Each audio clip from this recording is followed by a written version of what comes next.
The beast's soul, who wanted to commit suicide every day, was roughly rescued by a dragon beast who forced her to have little dragons for him. Not only did she have to fly on a stick during the day, but she was also filled at night, wishing only for that every day. Others started with 5 wives, while the women traveling to the beast market were intimidated and despised by dogs. Not only was she abandoned by her fiancé, but she was also collectively isolated by the females.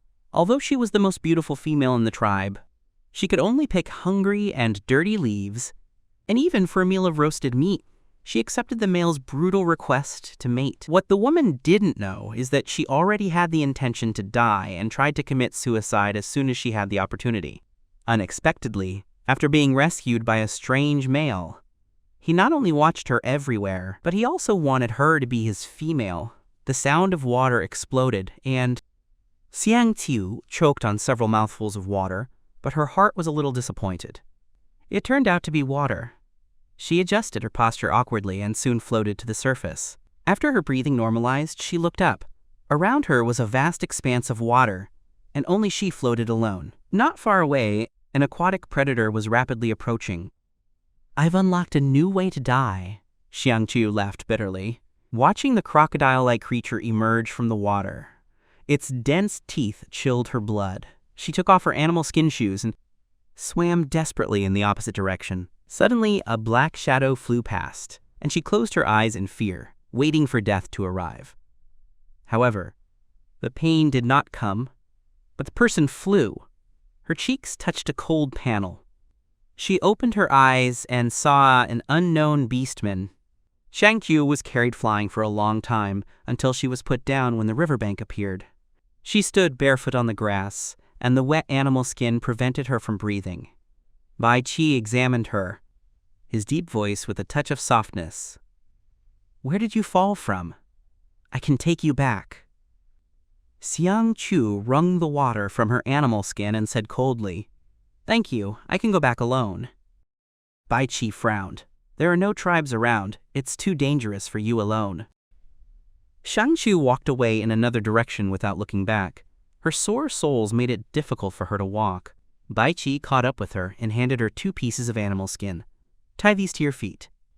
Xiang Qiu stopped, her tone cold. "Thank you, but I don't need them. I don't know you, and I don't want an annoying male following me." Bai Qi frowned. His voice grew colder. "The forest is not a place for you to be foolish. How were you raised by your parents?" Xiang Qiu laughed coldly. "What do you care? Don't meddle in what doesn't concern you." After saying that, she walked stubbornly towards the forest. She walked barefoot through the jungle, her feet bleeding from branches. The animal skin she wore was wet and swollen.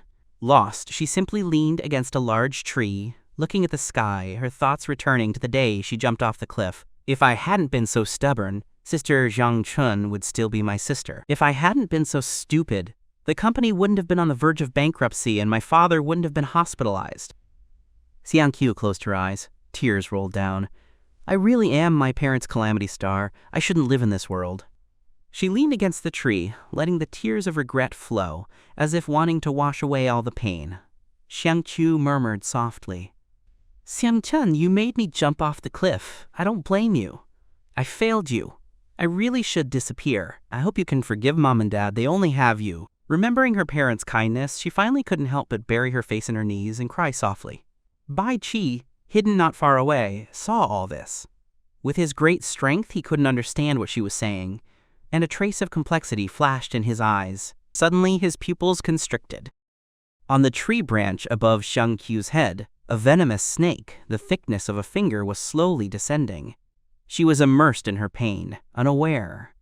Bai Qi acted quickly, crushing the venomous snake and throwing it aside. Xiang Qiu woke up from the movement above her head, looked up and saw Bai Qi holding the dead snake. Frightened, she quickly wiped her tears and stood up, looking around cautiously. Bai Qi didn't say a word. He directly carried her and flew away. "Let go of me. Where are you taking me?" Xiang Qiu struggled and even bit his arm. Bai Qi frowned, held her firmly with one hand and gave a gentle pinch through the animal skin on her buttocks with the other, saying in a deep voice, "Calm down." Xiang Qiu stiffened, looked up and met his fierce eyes, where in the depths of his pupils there seemed to be a bloodthirsty killing intent. She shivered a little and dared not move anymore. Bai Qi carried her flying to the entrance of a cave. After putting her down, he went in alone to clean it. Soon after, he dragged the corpse of a dinosaur-like beast and threw it in front of her. Xiangqiu recoiled a few steps. The smell of blood made her nauseous. "Wait here," Bai Qi said, and continued cleaning the cave. Xiangqiu sat on a rock not far away, dazed, her gaze falling on the cliff at the edge of the cave. "My name is Bai Qi." He approached, his eyes much calmer. Xiangqiu pursed her lips. "Why do you insist on saving me? You are a female. No male would leave you in danger. But I don't need you to save me. I have no tribe. I just want to return to the embrace of the beast god." Bai Qi frowned. "Why do you want to die? You are still young. The beast god does not welcome beasts who do not value life." Xiangqiu looked at the sky helplessly. "It's dark. Go prepare the prey. We'll talk after dinner." Bai Qi looked at her deeply, picked up the prey, and flew away. Xiangqiu sighed in relief. After he left, she slowly walked to the edge of the cliff and closed her eyes. Suddenly, a loud noise exploded in her ears. She opened her eyes and saw Bai Qi looking at her furiously. He had already guessed her intentions and had not flown far on purpose. Bai Qi said no more. He tied her hands and feet with vines, threw her into the cave, and blocked the entrance with stones.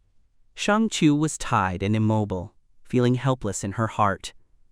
"I really am a danger." Meanwhile, the gathering team was already in an uproar. The female in charge, Qin Ama, had a face full of anger and unceremoniously scolded the guard beastmen. "You have disappointed me too much. You can't even protect a female. Where is Yang Qiu? When did she disappear?" The guard beastmen lowered their heads, their faces full of guilt. When they returned to the tribe, many clan members had already gathered in the square. The leader Beihei frowned and asked, "Why did you return so late?" Qinama lowered her head guiltily. "Leader, Xiangqiu has disappeared." The guard beastman quickly stepped forward. "Please, leader, punish us.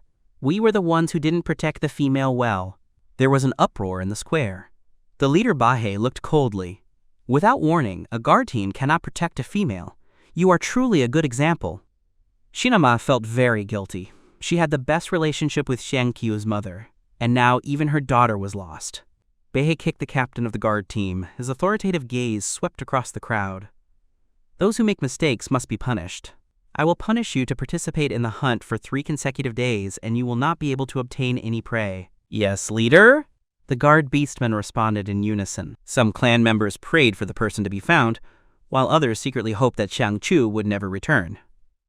Meanwhile, in the cave halfway up the mountain, Xiangqiu was finally untied from the vines. The air in the cave was fragrant. Bai Qi tore off a piece of tender roasted meat, placed it on a clean leaf, and brought it to Xiangqiu. Xiangqiu looked at the almost 1 kilogram of roasted meat in front of her and shook her head silently. Bai Qi stood in front of her, staring at her with a deep gaze. Xiangqiu felt enormous pressure. The beastman in front of her was 2 meters tall, with a robust physique, and his presence was overwhelming. Bai Qi spoke again, in a deep voice. "Yes, or do you want me to chew it and feed it to you?" Xiangqiu looked up, glanced at him quickly, and then looked away. She didn't believe beastmen were so talkative, but the two were in a stalemate, one looking at the ground and the other looking at the top of her head. In the cave, only the sizzling of the roasted meat could be heard. Bai Qi, seeing her motionless, took a piece of roasted meat and took a bite, chewing it as if he were going to feed it to her. Xiangqiu finally couldn't resist. "We're not relatives. Can you leave me alone?" "I can't." Bai Qi swallowed the meat in his mouth, looked at her with warning, and turned to continue eating his own roasted meat. Xiangqiu looked at his back resentfully and helplessly took the leaf and bit into the roasted meat. She chewed it twice and found that the taste was surprisingly delicious, so she ate it bit by bit. Bai Qi was sitting in front of the fire, his back to her, tearing lean, semi-cooked meat. His movements were rough but inexplicably appetizing. Xiangqiu stared at him until Bai Qi turned around, and then calmly looked away. Of the almost 1 kilogram of roasted meat, Xiangqiu only ate a small part. Bai Qi wrapped the rest and indicated for her to wash up and go to bed. No, Xiangqiu refused. She had eaten on a leaf, her hands were not greasy, and she didn't want to go down with him. Bai Qi didn't insist and went to the river alone to wash. Before leaving, he blocked the entrance of the cave with a stone. Xiangqiu looked at the stone, worried. She couldn't move it. In the cave, there was only a large stone slab, and she didn't know if any ugly creature had slept there. The animal skin she was wearing was still not dry, and her feet were aching and itching. She hugged herself and crouched in the dark like a pathetic worm. She had been respected and pampered for 20 years, and now she had reached this situation. Was this a punishment from heaven? After not knowing how long passed? The stone at the entrance of the cave was moved. Bai Qi entered with a bamboo tube and green plants. Seeing her crouched on the ground, his eyes lit up. He handed her the bamboo tube with water. Jiangqiu took the bamboo tube and said softly, "Thank you." After drinking 2 sips, her throat felt much better.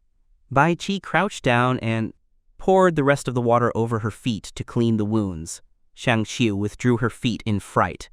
"No, don't move." Bai Qi held her feet. "If we don't clean them tonight, tomorrow will be worse." Xiangqiu said embarrassedly, "I'll do it myself." Bai Qi handed her the medicinal herb. "Crush it and apply it. It will heal quickly." Xiangqiu took the medicinal herb and chewed it. The bitter taste made her frown, but after applying it, her feet immediately felt much cooler. The pain and itching also disappeared. Bai Qi stood up and sprinkled some licorice on the stone slab. "You will sleep here tonight." Xiangqiu didn't fuss and sat down. However, Bai Qi had no intention of leaving and asked her, "What's your name? What tribe are you from?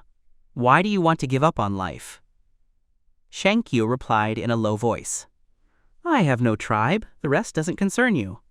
Bai Qi frowned, about to start teaching her the value of life, but was interrupted by her. "I'm sleepy. You should go to sleep too." Bai Qi sighed helplessly in his heart, lamenting how difficult females were. He looked at her indifferent face, wanting more and more to unearth her secrets. "You still haven't told me your name?" Xiangqiu suppressed her irritation and said briefly, "Xiangqiu, if you're going to sleep on the stone slab, I'll go outside." Bai Qi grabbed her. "You stay! I'll go outside."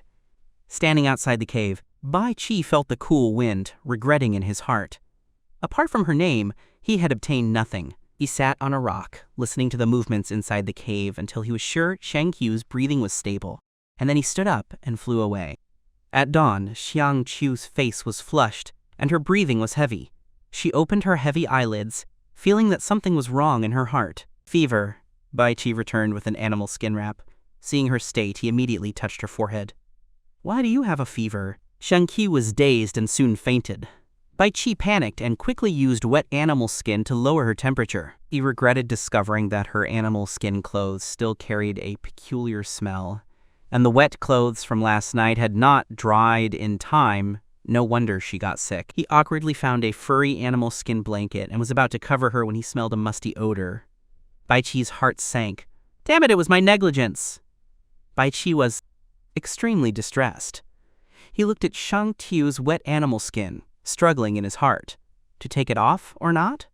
Finally, he closed his eyes and gritted his teeth, undressing her carelessly and quickly covering her with the animal skin blanket, muttering in his heart, "When she recovers, I will bond with her." Xiangqiu woke up in the afternoon, with cold sweat on her forehead and her throat as dry as hell. Bai Qi handed her a bamboo tube. "Drink some warm water."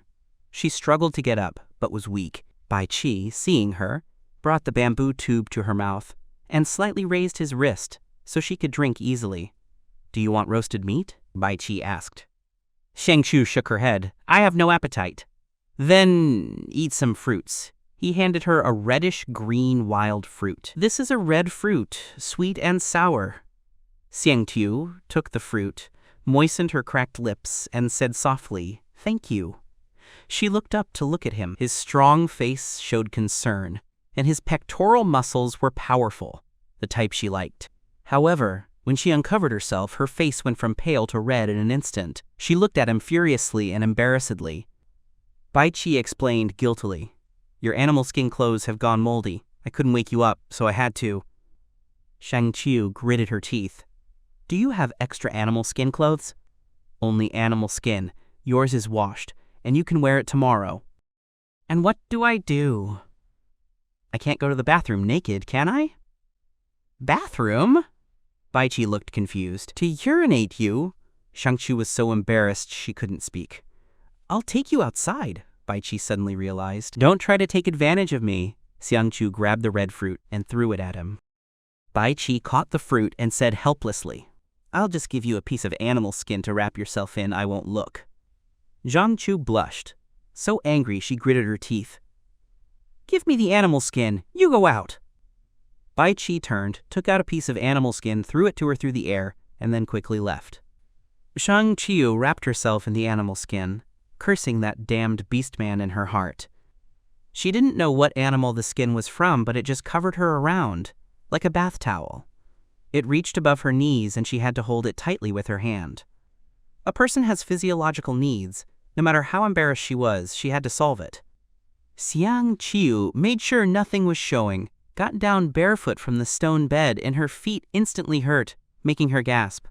Yesterday she walked barefoot for too long and got blisters on the soles of her feet. What happened? Bai Qi, hearing the movement, burst into the cave.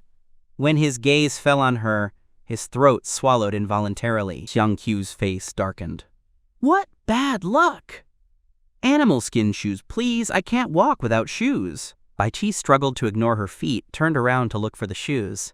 The curvature that formed under the animal skin skirt revealed his previous thoughts. Luckily, Shang Qiu didn't notice. He crouched down and found 2 pieces of animal skin. They were called shoes, but they were actually 2 pieces of skin joined with grass ropes which could barely be tied to the feet. All beastmen dressed like this. Bai Qi barely straightened up, took 2 steps towards her, and crouched down to put on her shoes. Shang Qiu's heart was full of mixed feelings, embarrassment and awkwardness crowding in on her. She wanted to put them on herself, but she couldn't. Her needs forced her to awkwardly accept his help. Since she was little, she hadn't even had a boyfriend, let alone been so close to a person of the opposite sex. Now, not only had she been seen naked, but who had allowed him to get close? After putting on her shoes, Bai Qi carried her directly to the defecation area and turned around without waiting for her reaction. Shang Qiu, with a dark face, carefully stepped on the newly improvised toilet. "I'm done, and there's not even toilet paper." She could only console herself. "Conditions are limited, I'll have to make do." Bai Qi appeared in time and carried him again. Shang Qiu's heart tightened. Isn't he spying all the time? He didn't know that a beast man's hearing didn't need to see him at all. The atmosphere stagnated for a moment. Bai Qi finally spoke. "Shang Qiu, be my male." Shang Qiu, who was biting a red fruit, choked, and his face instantly turned purple. Bai Qi was startled and quickly came over to pat his back. Shang Qiu almost died from the pats, and finally spat out the fruit. "Eat slowly. Why are you like a cub?" Bai Qi frowned. Xiang Qiu rolled his eyes. "This is your fault. What's wrong with me? Think about what you just said, ah." Without realizing it, the animal skin loosened. Xiang Qiu awkwardly pulled it up, looking at him furiously. "Pervert!" Bai Qi rubbed his nose, with a sincere expression. "I'm sincere. Be my female." "Impossible," Shang Qiu said categorically. Bai Qi was not discouraged, but affirmed with certainty. "You will agree." Shang Qiu scoffed. "I said it's impossible is impossible. To be honest with you, I don't know when I will commit suicide. You won't be able to stop me. Give up." Shang Qiu snorted coldly. "I don't know when I will commit suicide. You won't be able to stop me." Hearing this, Bai Qi's expression immediately darkened. "Don't talk about suicide again. The beast god gives us life. If you don't value it, the beast god will punish you." Shang Qiu snorted with disdain. He was a transmigrator from Huaxia. What was he afraid of the beast god? But Bai Qi stared at him with an oppressive gaze, making Xiang Qiu's hairs stand on end. He covered his chest uncomfortably, with an expression of pain. Bai Qi remembered that he was still sick. and quickly lifted Xiangqiu and placed him on the pile of grass. "Rest a little. I'll go get you medicine." Xiangqiu smiled sadly. "I have no tribe, no family. I only have myself left in this world, so don't worry about me. Now I just want to reunite with my family." A flash of pain crossed Bai Chi's eyes. He grabbed Xiangqiu's hand and said solemnly, "Little female, follow me from now on. I will protect you. No one will try to anger you." Bai Chi promised seriously. "When you recover, you will come back with me to the tribe. We will hold a mating ritual and live together from now on." Xiangqiu was stunned. He was telling him his reasons for being weary of life, and he was instead asking him to marry. What on earth was he talking about? Xiangqiu pulled his hand back forcefully. "I have no such intention, and I don't like you. Please stay away from me." "Thank you." Bai Chi sighed helplessly. He wasn't good with sweet words. He could only show his sincerity with actions. Before leaving, he prepared a lot of water, fruits and meat, and even built a rudimentary bathroom in the cave. Xiangqiu yelled furiously, "Hey, what the hell are you going to do?" His fever this time was too severe. So severe that he felt that if he lay down 2 more days, he could achieve his goal of committing suicide. Bai Chi arranged everything and touched his forehead. The fever wasn't going down. He couldn't delay any longer. He leaned down and kissed Xiangqiu's forehead.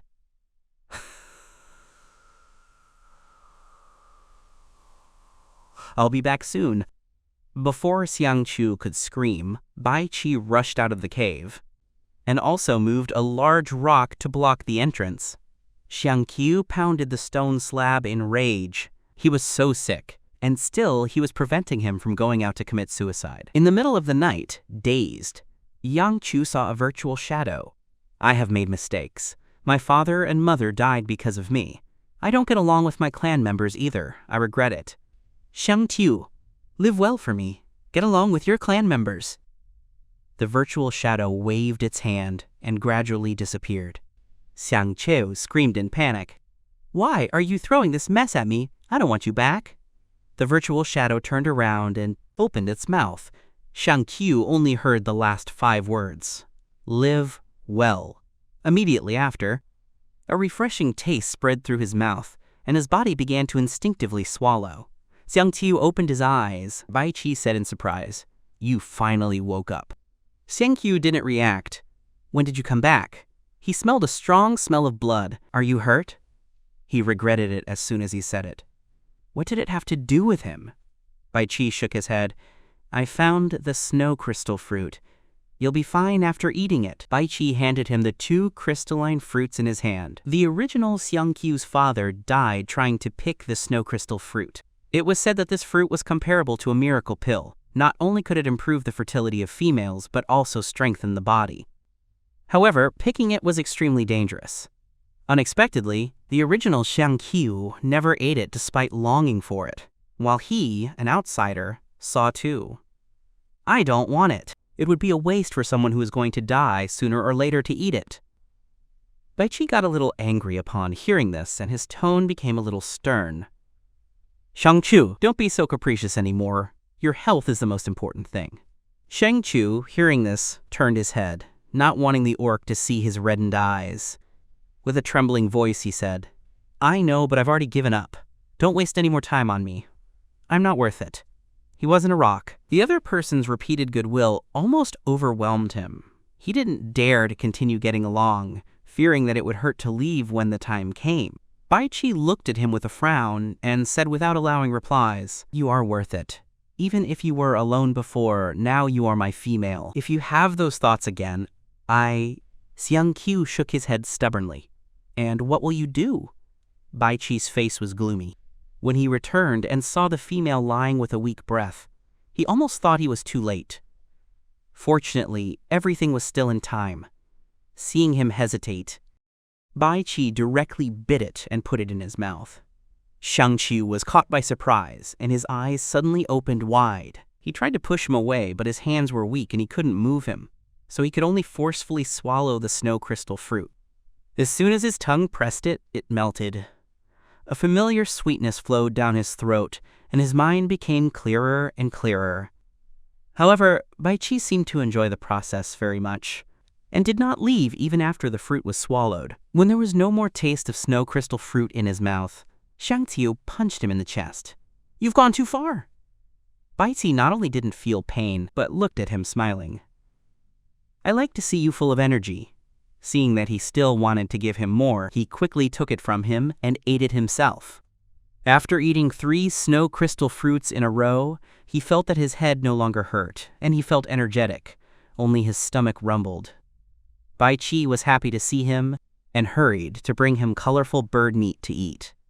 Xiangqiu didn't care about the diet, and simply ate it in big bites. He ate 2 whole roasted colorful birds and drank a bamboo bucket of water before feeling something in his stomach. After eating, he realized that a certain person had been staring at him the whole time. Xiangqiu's face turned strangely red. "Why do you keep staring at me? Do I have a flower on my face?"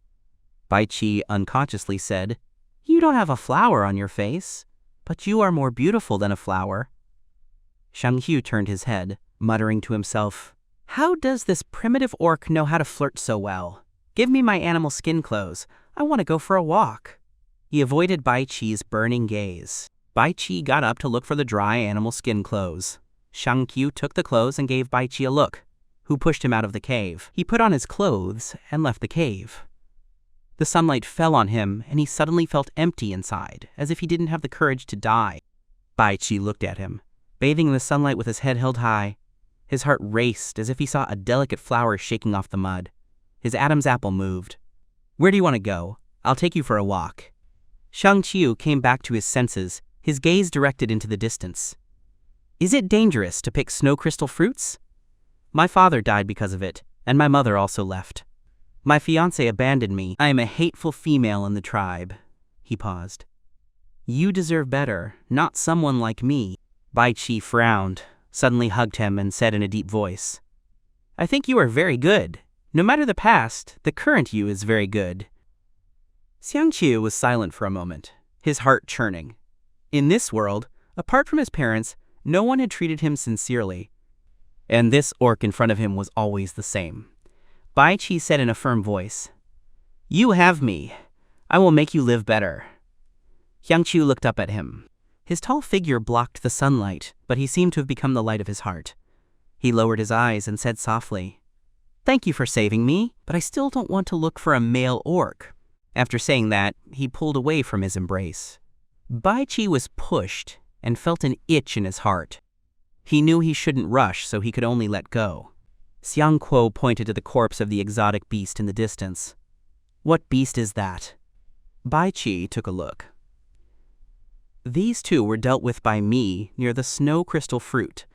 Xiangqiu's heart trembled. This guy was really strong. "You are very impressive," he said sincerely. The corner of Baiqi's mouth rose.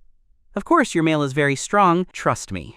Xiangqiu sighed again. "I want to go to the river to wash my face. Carry me flying." "Okay, you can go wherever you want," Baiqi happily agreed. Upon arriving at the river, Xiangqiu pointed to a distant tree. "I want to bathe. Wait for me at that tree." Baiqi frowned. "It's very far. What if there's danger?" Xiangqiu interrupted him. "Didn't you say there was no danger in the river?" Baiqi looked at the distance and reluctantly agreed. "Okay." He didn't understand why he was so insistent, but the minds of females were difficult to guess. Xiangqiu sighed with relief, but in his heart he was plotting. In this primitive world, there weren't even decent clothes. It was unbearable. Baiqi obediently went to the tree, sat with his back to the river.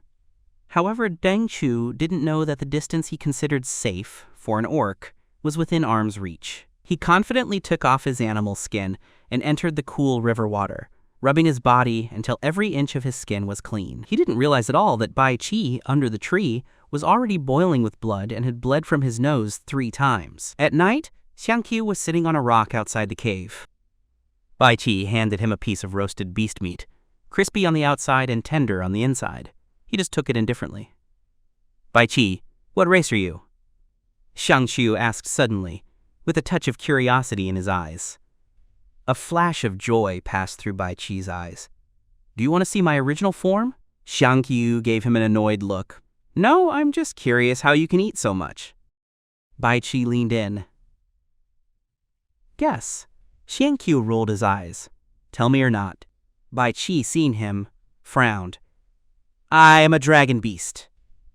In the original Shang Qiu's memory, this race did not exist. Bai Qi explained. Dragon beasts are rare. Small tribes rarely know of our existence. Shang Qiu nodded, but in his heart he muttered, no wonder he was so strong.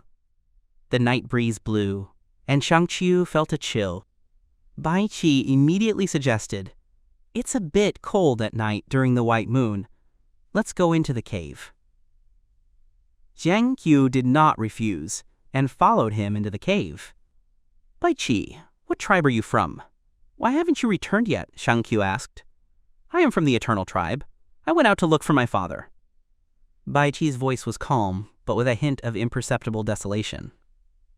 Your father? Shang Qiu frowned. Did he abandon you and leave? Bai Qi nodded. After my mother's death, he left the tribe. I heard that someone saw him here, so I came out to look for him. Nu couldn't help but complain. That's too irresponsible, isn't it? Bai Qi, however, smiled. Uncle took care of me, and I was pretty good. This time I came out mainly to see if I could find him. Shang Qiu was silent for a moment, suddenly realizing something. So, meeting me was an accident? Bai Qi looked at him with a glimmer of tenderness in his eyes. Yes, meeting you was my greatest accident. Shang Qiu turned his head, feeling a mixture of emotions. Shang Qiu, it's time for you to sleep, Bai Qi gently reminded him. He looked at the empty cave and asked, And where do you sleep? Bai Qi said naturally. I'll stand guard outside the cave. Shang Qiu hesitated for a moment. It's cold outside. Why don't you come and sleep on the ground? Bai Qi's eyes lit up. Do you mean we'll sleep together? Don't think too much. Shang Qiu immediately interrupted him. I said you should sleep on the ground. Bai Qi let out a disappointed oh, but still obediently brought hay and spread it next to the stone bed. Shang Qiu lay down and realized that Bai Qi was too close. He couldn't help but sit up. Don't get so close, Bai Qi said with an innocent expression. If you fall, I'll catch you. Shang Qiu rolled his eyes in annoyance. I sleep very well. I won't fall. Shang Qiu turned over with resignation but strangely felt a little relieved. Really? Then I'll lie down below to protect you from the wind, Bai Qi said, while quickly spreading the hay and moving some rocks to block the entrance of the cave, barely blocking most of the wind. He lay down, opening those bright black eyes, staring at him. The corner of Shang Qiu's mouth twitched. In his heart, he cursed this muscular guy. Why was he acting so cute? Why was he pretending to be Hello Kitty? He was clearly a fierce tiger disguised as a cat. He lay down with his back to him, striving to ignore that burning gaze. But that gaze seemed to have substance, making his back burn. Too much! It's too much! Shang Qiu roared in his heart.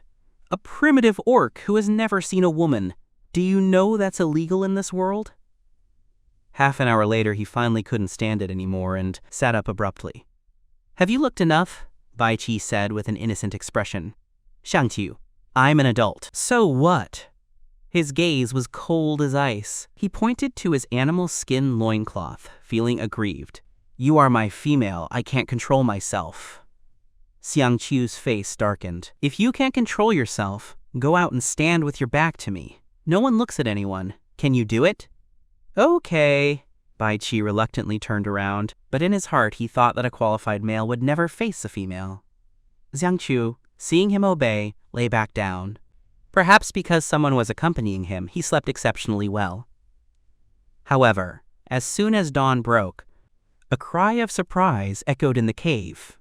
Ah, my chest. Shang Qiu hugged the animal skin and glared furiously at Bai Qi. Bai Qi said with an innocent expression, You fell yourself. I just caught you in passing. Shang Qiu kept his face serious, cursing in his heart. Shameless! This guy must have secretly hugged him during the night. Under Bai Qi's guilty gaze, he gritted his teeth. Bai Qi, calm down and don't make any more noise. I'll go get some branches to build a frame. Shang Qiu asked, confused. What are you going to build a frame for? Bai Qi laughed. To dry animal skin clothes. You only have one piece of animal skin. I want to make you some more. Shang Qiu's heart tightened. But he asked in a harsh voice, "Do you also know how to make clothes?" Bai Qi scratched his head. "A little, but first I have to grind bones and then hunt some animals with nice furs. Today I'll fix the cave first, and tomorrow I'll prepare." Xiangqiu felt a mixture of emotions. After hesitating for a moment, he asked, "Why are you so good to me?" Bai Qi shook his head. "You are my female, and what I have done is not enough." "But I haven't agreed to be your female yet," Xiangqiu said. He smiled like a radiant youth. "You will accept. I will prove to you that I am a reliable male." Yang Qiu opened his mouth, wanting to say that he would leave him, but the words got stuck in his throat. He wasn't sure if he still had the courage to take his own life. Bai Qi, seeing him silent, got up and said, "Stay here. I'll go get some branches." Xiangqiu nodded silently, watching him climb a large tree and forcefully break off several thick branches. "How are you going to carry this?" he asked, approaching. Bai Qi shook the mud from his hands. "I'll carry it in my beast form." He couldn't help but feel curious. Beast form? What is a dragon beast like? Will it be like the five-clawed divine dragon from Chinese myths? Bai Qi smiled. "Move back a little." Xiangqiu took a few steps back, muttering to himself, "Is the beast form big?" The next second, the sunlight was completely blocked. A huge black creature stood before him. The tip of its scale-covered tail was right at his feet. It was completely different from what he had imagined. It had black scales all over its body, sharp claws on all four legs, 2 long horns on its head, and hard scales around its mouth. Its eyes, like large black lanterns, looked at him expectantly. Xiangqiu was stunned, as if looking in a full-length mirror. Its double wings behind him spread out, covering the sky and earth, as if the entire world was devoured by darkness. The dragon beast, with its 4 legs on the ground, was 5 meters tall. It is almost 10 meters long. It is the largest beast Xiangqiu had ever seen. No wonder this guy can eat so much in one sitting. "Xiangqiu, get on." The dragon beast's deep voice resonated like thunder. Xiangqiu looked up at the smooth scales and thought, "I can't get on." The dragon beast chuckled softly, wagged its tail, and wrapped him. The next second, he was already sitting on the cold scales. "Bai Qi, I have nothing to hold on to. Will I fall?" His voice sounded tense. "Don't worry, if you're scared, get on my head and hold on to my paws." Bai Qi comforted him. Xiangqiu carefully climbed on, his hands clinging to the thick horns of the dragon, but his heart was even more frightened. This was a real flight without a seatbelt. "Don't move!" he shouted. Bai Qi had just shaken his head, scaring him so much he almost let go. "If you hold on tight, you won't fall." Bai Qi stabilized his body. Let's go quickly," Xiangqiu urged. "Every second here is torture." Bai Qi grabbed a branch, and with a beat of his wings, he flew away in an instant. Xiangqiu's hair whipped wildly in the wind, hitting his face and hurting so much that he gritted his teeth. This dragon riding experience was terrible. When he returned to the cave, his legs were cramped. Bai Qi returned to his original form and held the stiff Xiangqiu, saying helplessly, "How could you be so scared? What will you do in the future?" "I'll never sit on your back again." Xiangqiu's tongue almost couldn't straighten. "No, you are my female. In the future, you can only sit on my back." Bai Qi's voice was firm. Xiangqiu was stunned, suddenly remembering that the original owner had sat on the backs of other beasts. He deliberately provoked, "Sorry, before you I sat on the backs of others." "Who?" Bai Qi's eyes grew cold, as if he was going to catch someone the next second. "The suitors from the previous tribe, I guess." Xiangqiu hadn't finished speaking when Bai Qi suddenly pounced. A long time later, Xiangqiu covered his sore mouth and glared at him furiously. "What's wrong with you?"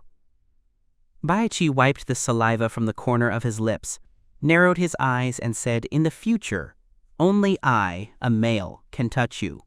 You must not think of anyone else. Did I promise you? This is sexual harassment." Xiangqiu looked at him with wide eyes. Bai Qi's voice was harsh. "No, you won't."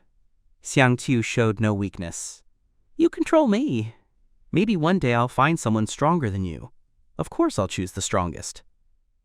Bai Qi's eyes darkened. "There's no one stronger than me." Whoever dares to covet you, I'll kill one who comes. Yang Qiu took 2 steps back at his murderous intent and muttered, "Why are you so dominant? I'm not your possession." Bai Qi took a step closer. "You are mine now. Don't say things that make me angry in the future. I won't like it." Xiang Qiu turned around fearlessly. "Then you don't care if I'm happy or not." Bai Qi looked at him, calculating how to tame this wild female. His expression was firm. "As long as you have my scent, other males won't dare to think of you." "What the hell?" Xiang Qiu's eyes widened. "Are you sick? Don't come closer." He felt a knot in his heart, sensing something bad. Doesn't this guy want to? The beastman forcibly carried him back to the cave, disregarding his struggle until his whole body was imbued with his scent. Only then did he release his hand with satisfaction. Xiang Qiu's gaze could almost spit fire. Although it didn't reach the last step, how was this any different from a total occupation? He trembled with anger, his back to him, a whirlwind of emotions in his heart. Bai Qi was behind him, his gaze calm. He could tolerate all her little whims, but never her infidelity, even if it was just a mental betrayal. Xiang Qiu only mentioned it in passing, but never expected to pay such a high price. "I'm not pure," he covered his face, his heart a mess. Although he had seen some adult mangas, this was his first real experience. Beasts were actually very kind, but they had only known each other for a few days. How could it be like this? He scratched his hair in frustration, his mind in chaos. Was he really going to spend the rest of his life in this primitive world? No home, no security, no civilization, not even a decent piece of clothing. He didn't know how to face Bai Qi. Outside the cave, Bai Qi was sitting on a stone roasting meat. Seeing him come out, he immediately showed a complacent smile. "Xiang Qiu, I caught you 2 gege beasts and found a nest of eggs. Do you like them?" Xiang Qiu ignored him, his gaze falling on the gege meat roasting over the fire. That wounded thing was twice as big as a chicken on Earth, and the eggs next to it were also ridiculously large. He swallowed, his stomach rumbling shamelessly. "Xiang Qiu," Bai Qi called again, but he continued to ignore him. His gaze swept over the outside of the cave, where there was a rudimentary clothesline, several irregularly shaped stones, and an open beast hide. He approached, picked up the pot-like thing, and suddenly an idea came to him: egg soup. Bai Qi came closer, his eyes bright. "Do you want meat soup?" "Gege meat soup is delicious." Xiang Qiu gave him a glare. "I don't want to talk to you." Bai Qi pouted aggrievedly. "Kiku, I'm a beast. You're a female. We're supposed to be like this. Who allowed you to call me QQ?" He lifted his leg and kicked him, but ended up gasping in pain and the pot fell to the ground. Bai Qi was startled and quickly knelt down to examine his calf. "Does it hurt? All beasts are so tough. Next time you hit me, let me know so you don't get hurt." Xiang Qiu rolled his eyes in anger. "Are you made of stone?" He suddenly realized that perhaps this was his destiny. He had committed sins in his previous life, and this life was to suffer in this wilderness. If he couldn't escape, then so be it. "Bai Qi, I agree to be your female," he suddenly said. Bai Qi was stunned. "What?" If he didn't hear it, then so be it. "I want egg soup. Help me make it." How could Bai Qi worry about soup? Excited, he lifted her and spun around twice. "You promised, right?" Xiang Qiu got dizzy from the spinning and glared at him sulkily. "You misheard. I didn't promise anything." But Bai Qi didn't care, he just kissed her face. "I want to hear you say it again." She pushed him away and shoved the pot into his arms. "Go make egg soup. If you make me happy, I'll tell you again." Bai Qi's eyes lit up. "Good, I will." Then, Bai Qi found wild vegetables and sour fruits. Although the conditions were rudimentary, the taste of the soup was unexpectedly good. Xiang Qiu began to plan the days ahead in his mind. Since he had decided to stay here, he had to plan his life well. "Bai Qi, shall we go for a walk around tomorrow and see if there are other useful things?" he suggested. Bai Qi raised his head, a flicker of excitement in his eyes. "Good, I'll take you." Xiang Qiu smiled and suddenly felt that perhaps this primitive world wasn't so bad. At least, he was no longer alone. Although this beastman was rough, he was obedient to her. Perhaps this was his destiny. He returned to the cave with the beast skin and began to think about how to cut it. Although he had never made clothes, he had at least seen some videos, so it shouldn't be difficult. Bai Qi sat to one side, concentrating on sharpening the zither. His movements were very delicate, for fear of damaging the bone. Xiangqiu looked at him sideways and suddenly felt some warmth. "Baiqi, how did you live before?" he asked casually. Baiqi raised his head and thought, hunting, eating, sleeping, and occasionally fighting with other beasts. Xiangqiu couldn't help but laugh. "How simple." Baiqi also smiled. "Now that you're here, life is different." Xiangqiu felt a warmth in his heart and lowered his head to continue playing with the beast's skin. Perhaps this was his new life. "By the way, Baiqi, when you go hunting tomorrow, could you help me find some flowers?" he suddenly asked. Baiqi was stunned. "Flowers? What do you want flowers for?" Xiangqiu smiled. "For decoration. The cave is too monotonous. Flowers will make it prettier." Baiqi nodded. "Good, I'll find them for you tomorrow." Xiangqiu smiled contentedly, but his heart already longed for tomorrow's arrival. Perhaps this primitive world wasn't so bad. "Baiqi, have you sharpened it yet?" he asked. Baiqi raised the zither in his hand. "Ready, look." Xiangqiu took the zither, examined it carefully, and nodded, satisfied. "Not bad, very sharp." Baiqi smiled. "That's good." Xiangqiu took the beast's skin and began to cut it. Although his movements were clumsy, at least he had tools and felt more confident. Baiqi sat to one side, watching her silently, his eyes full of tenderness. As it grew darker, Baiqi put down the zither and looked up to ask, "Shall we wash up?" Xiangqiu nodded. "Yes, the sooner we wash up, the sooner we rest." Baiqi picked her up and flew towards the riverbank. Xiangqiu knelt by the river to wash his hands and face. But Baiqi directly took off his beast skin skirt and jumped into the river. "How shameless!" he cursed in a low voice, turning around to continue washing himself. Baiqi half emerged from the water, his dark eyes shining under the moonlight. "QQ!" Xiangqiu's heart skipped a beat. He cursed himself for why. "You are really beautiful," he smiled sincerely. Xiangqiu's face turned red. He turned around and ignored him. Seeing that he didn't respond, Baiqi splashed water towards her. Xiangqiu was splashed in the face, turned around and glared at him. "Childish!" After saying that, he also took water and threw it back at him, then burst out laughing and ran away. Baiqi wiped his face, smiling helplessly. "You can't escape." Xiangqiu stood far away, hands on his hips. "You deserve it." Baiqi finished washing, put on his beast-skin skirt, hugged her by the waist, and flew towards the top of the mountain. The moonlight bathed the mountaintop, and the stars shone. Xiangqiu looked up and couldn't help but exclaim, "How beautiful!" Baiqi stood behind her and asked in a low voice, "Do you like it?" Xiangqiu pretended indifference. It's okay." Baiqi smiled and did not contradict her. Xiangqiu turned to look at him, feeling a little surprised. This guy, who initially seemed fierce, was now like a big, clumsy boy. Indeed, female status was the key. Baiqi looked at her, thinking if he should try mating on the mountaintop that the Peacock clan beasts mentioned, but seeing her defensive posture, he dropped it. Back in the cave, Xiangqiu had just laid down when Baiqi tried to squeeze in. "No! Sleep down there!" He immediately sat up, protecting his bed. Baiqi frowned. "You promised me during the day." "It doesn't count if there's no ceremony," Xiangqiu insisted. Baiqi did not give in. "No." Qiu looked at him. "If you insist, I'll go sleep outside." Baiqi immediately shook his head.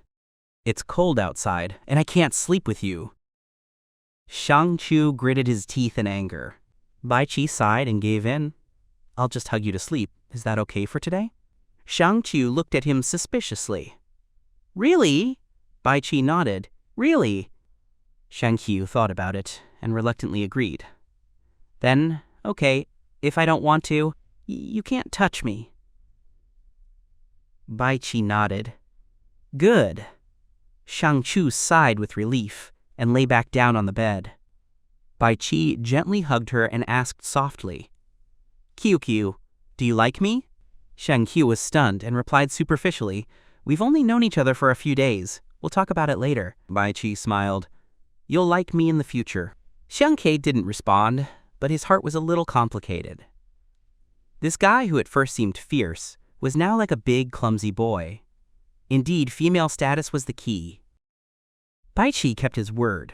Every night he only hugged her. Even if his body reacted, he restrained himself from moving. During the day, he was busy finding him beast skins and hunting. After a few days, Xiangqiu's cheeks gradually rounded. Bai Qi looked at his fattened female and felt happy. At night, he hugged her and didn't want to let go. Xiangqiu also slowly let down his guard, and even began to consider developing a relationship with him. Except for the poor environment, these days were like a vacation. This day, Xiangqiu was sitting on a stone outside the cave sewing small clothes and was preparing to return to the cave to try them on, when he suddenly felt a chill down his spine. Loud noise of something falling echoed outside the cave. Xiangqiu thought Bai Qi had returned and rushed out, but saw a strange, unknown beast looking at him coldly. His feet were rooted to the ground, and his breath stopped. The beast's powerful paw pounced on him. He had no time to dodge, and his shoulder was firmly grabbed, and his whole body was lifted into the sky. "Bai Qi, help!" he shouted desperately, his voice dissipating in the wind. The beast flew extremely fast, and the cave soon disappeared from his sight. The wind whistled and blew over his body, and his shoulder hurt as if it was going to break. He closed his eyes in despair, but suddenly a trace of reluctance arose in his heart. If she died, would Bai Qi be sad? After flying for an unknown time, the beast finally stopped and threw her into a nest of dry hay. Beside it were several huge white eggs, each the size of a stool. After putting her down, the beast turned around and returned with a poisonous snake the size of a thigh. It bit off the head and half the body, and the rest of the snake was thrown into the nest. The prolonged flight had caused his shoulder to bleed. The wind blew and the blood clotted, but the pain persisted. He endured the pain and slowly got up, leaning on the edge of the nest to look outside. Seeing this, he almost fainted. The nest was built on top of a 50-meter-tall tree, and falling meant certain death. He covered his chest and slowly sat back in his original spot, debating in his heart whether to jump and die or stay here, which also seemed like a dead end. The beast paid no attention to his movements, evidently considering him a food reserve for the young. Xiangqiu huddled in the corner, debating between jumping and breaking his neck or being eaten by the little beast.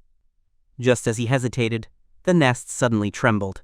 He lost his balance and fell back into the nest. The beast also became anxious and lifted its head to let out a piercing shriek. Xiangqiu was too close. His eardrums were instantly pierced, and blood began to flow from his ears. He touched his ear, and his hands were covered in blood, his heart filled with despair. "It's over. I'm gonna be deaf." Before he could react, the sky suddenly darkened, and a group of flying beasts approached from a distance.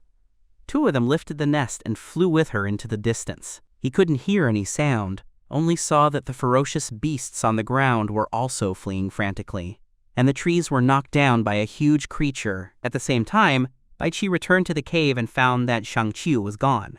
The scent of a strange beast lingered at the entrance of the cave. His eyes turned red, burning with anger. "Damn beast! If you dare to touch my little female, I will exterminate your whole tribe." He closed his eyes and tried to sense Xiangqiu's breath, but that faint scent quickly disappeared. He gritted his teeth and decided to take a chance, flying towards the strange beast nest he had passed before. "Xiangqiu, wait for me!" He transformed into a beast and quickly crossed the sky, praying in his heart that nothing would happen. The beasts flew wobbling, and the nest was like a spinning plate out of control, making Xiangqiu dizzy. The excessive blood loss made him almost unbearable, and his vision darkened intermittently. Suddenly, a beast let out a heart-rending wail, and the nest instantly tilted, and Xiangqiu and the little beasts fell together. He opened his eyes wide and looked down in horror. It was simply a battlefield. A huge creature frantically vomited its bloody mouth, opening and closing, instantly swallowing a beast, a Tyrannosaurus Rex. Xiangqiu's mind was in chaos.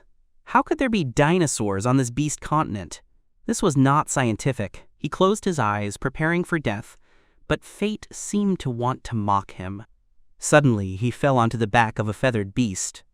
That thing was running for its life, and didn't notice that there was one more person on its back. The feathered beast didn't fly very high or very fast, and the Tyrannosaurus Rex behind it was chasing it closely. Its thick legs took heavy steps, and its short front legs flailed in the air, grabbing prey and putting them in its mouth. Xiangqiu clung to the feathers, not daring to let go, even if he was shaken until he vomited. The Tyrannosaurus Rex almost bit the feathered beast's tail several times, but each time it narrowly avoided it. His arms were already numb, and the scenery before his eyes became more and more blurry, in a trance. He seemed to see a familiar figure flying towards him. "Bai Qi," he murmured, feeling a pang of bitterness in his heart. If he had known he would die so quickly, he shouldn't have rejected her. He had never tried being a woman before dying. A roar from Xiang Qiu exploded in his heart. He shook his head. His ears still couldn't hear anything. "Hallucinations?" He laughed bitterly. His hand finally let go without strength, and his body was thrown by the feathered beast. Just when he thought he would surely die, a huge black dragon quickly flew and firmly caught him. "Bai Qi, is that you?"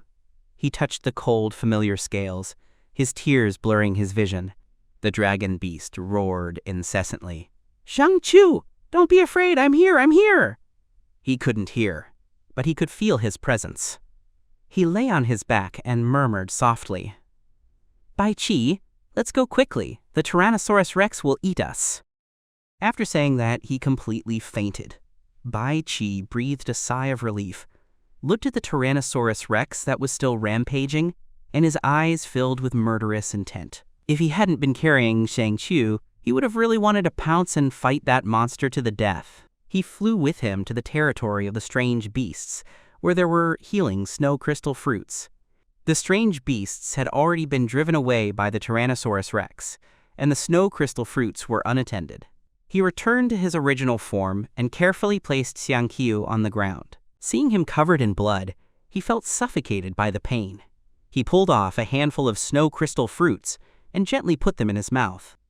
"Xiang Qiu, hold on," he murmured softly, his eyes filled with determination. Although the snow crystal fruits did not have the magical effects of legend, their medicinal properties were gentle and could nourish the body, detoxify it, and improve physical condition. They could be considered a versatile fruit. Xiang Qiu ate 7 or 8 in a row. His breathing gradually stabilized, and his wounds began to heal. Even his damaged eardrums recovered. Bai Qi watched over him, casually picking up some trampled ferocious beasts to fill his stomach. A day and a night later, Xiang Qiu finally woke up. His body no longer had major problems. He opened his eyes and saw Bai Qi next to him, feeling a surge of warmth in his heart. "Bai Qi," he threw himself into his arms, feeling the joy of being alive. Bai Qi was startled at first, and then hugged him tightly. "QQ, I'm sorry. I didn't protect you well." Xiang Qiu shook his head. "It's not your fault. I'm too weak. If you hadn't come to save me, I would have already." "Don't say that word," Bai Qi interrupted him, hugging him even tighter. Xiang Qiu smiled, took his face, and gently kissed him. "Bai Qi, thank you." Bai Qi was stunned for a moment, and then passionately kissed him on the lips. Xiang Qiu didn't resist, responding softly. "Don't rush. Let's go back to the cave and talk." He pushed him away, his face flushed. Bai Qi's eyes lit up. "QQ, do you accept?" He nodded. "Yes, I accept. From now on, I will only have you as my male." "That's great!" Bai Qi picked him up excitedly and spun around several times. If it hadn't been for considering his body, he would have wanted to fly a few times to vent the motion in his heart. Xiang Qiu looked at him, feeling a sweetness in his heart. This beast man really loved him, right? Suddenly, Bai Qi hit a large rock, and his expression instantly turned serious. "QQ, Bao Shou is back. I'm going to deal with it." "Bao Shou?" Xiang Qiu was startled. "Do you mean the Tyrannosaurus Rex? It's so big, how can you beat it?" Bai Qi shook his head. "Trust me, I must get revenge for that day. But the one who caught me was the one-tailed beast, not the Tyrannosaurus Rex." Xiang Qiu became anxious. "Wait for me here, don't move." Bai Qi returned to his beast form, flew into the air, looked at him one last time, and disappeared into the distance. Xiang Qiu stomped his foot angrily, but there was nothing he could do. He sat in a high place, the environment empty except for a pile of snow crystal fruits. He took one and took a big bite, cursing in his heart. When he comes back, I'll have to teach him a good lesson. The Tyrannosaurus Rex's roar was heard in the distance, and Xiang Qiu's heart rose to his throat. Xiang Qiu didn't know that beastmen never backed down easily unless the opponent was too powerful to resist. Bai Qi, at that moment, had a very high fighting spirit. The tradition of beastmen was that males had to hunt ferocious beasts and deliver their teeth or hide to the females to show their strength. The appearance of Bao Shou was simply a divine opportunity. The woman just wanted to eat a fruit, but was cruelly abandoned by her fiancé and collectively ostracized by all other females. A woman who sought death by jumping off a cliff was rescued. Unexpectedly, the dragon beast who saved her was the team leader's long-lost son. Not only did he constantly want to stick to her in various ways every day, but he was also the wild spokesperson for Shanxi aged vinegar. After Bai Qi saved her yet again, Xiang Qiu finally agreed to be with him. An excited Bai Qi immediately rushed towards the Tyrannosaurus Rex. He wanted to prove himself with a hearty battle. Xiang Qiu listened to the distant roars, her heart filled with anxiety. She munched on a snow-golden gong fruit, secretly cursing Bai Qi for not living a good life and insisting on seeking death. She wasn't right, nor was she wrong. Every time she heard a roar, her heart tightened a little. Night fell, and the sounds of distant battle gradually faded. Xiang Qiu's heart sank. She paced back and forth restlessly, wondering what happened to that silly beast man. Did he win? As moonlight poured down, her heart grew colder and colder. She forced herself not to overthink.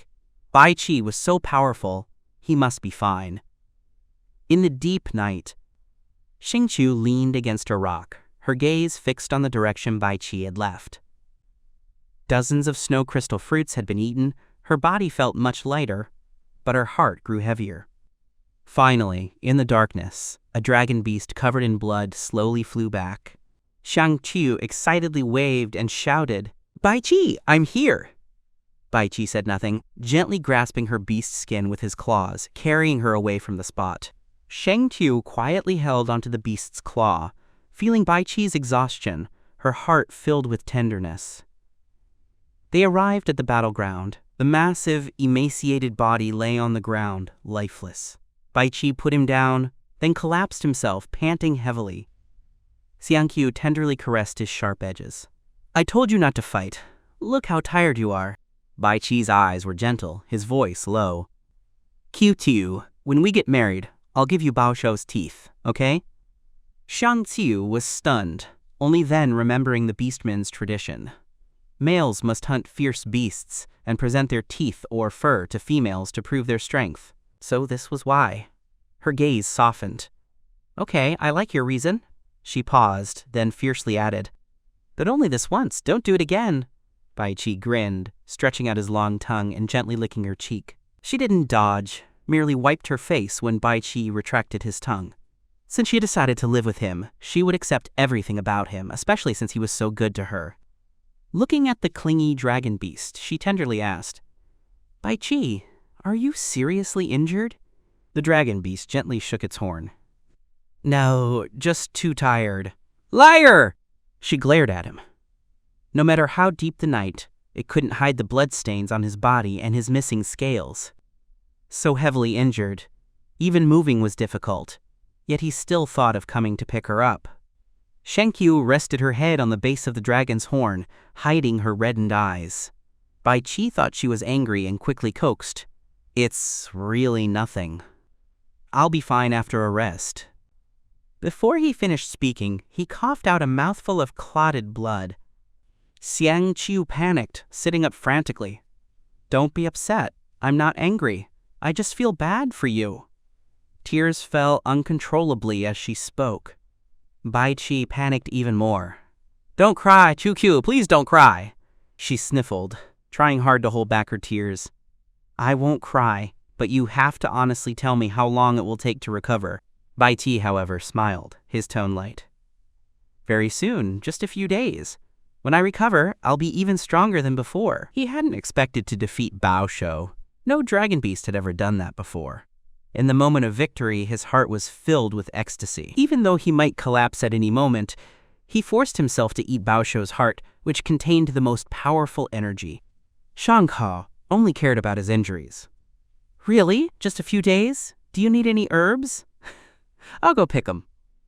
Bai Qi looked at her anxious face, feeling a warmth in his heart, wanting to immediately pounce on her. Unfortunately, he was too weak.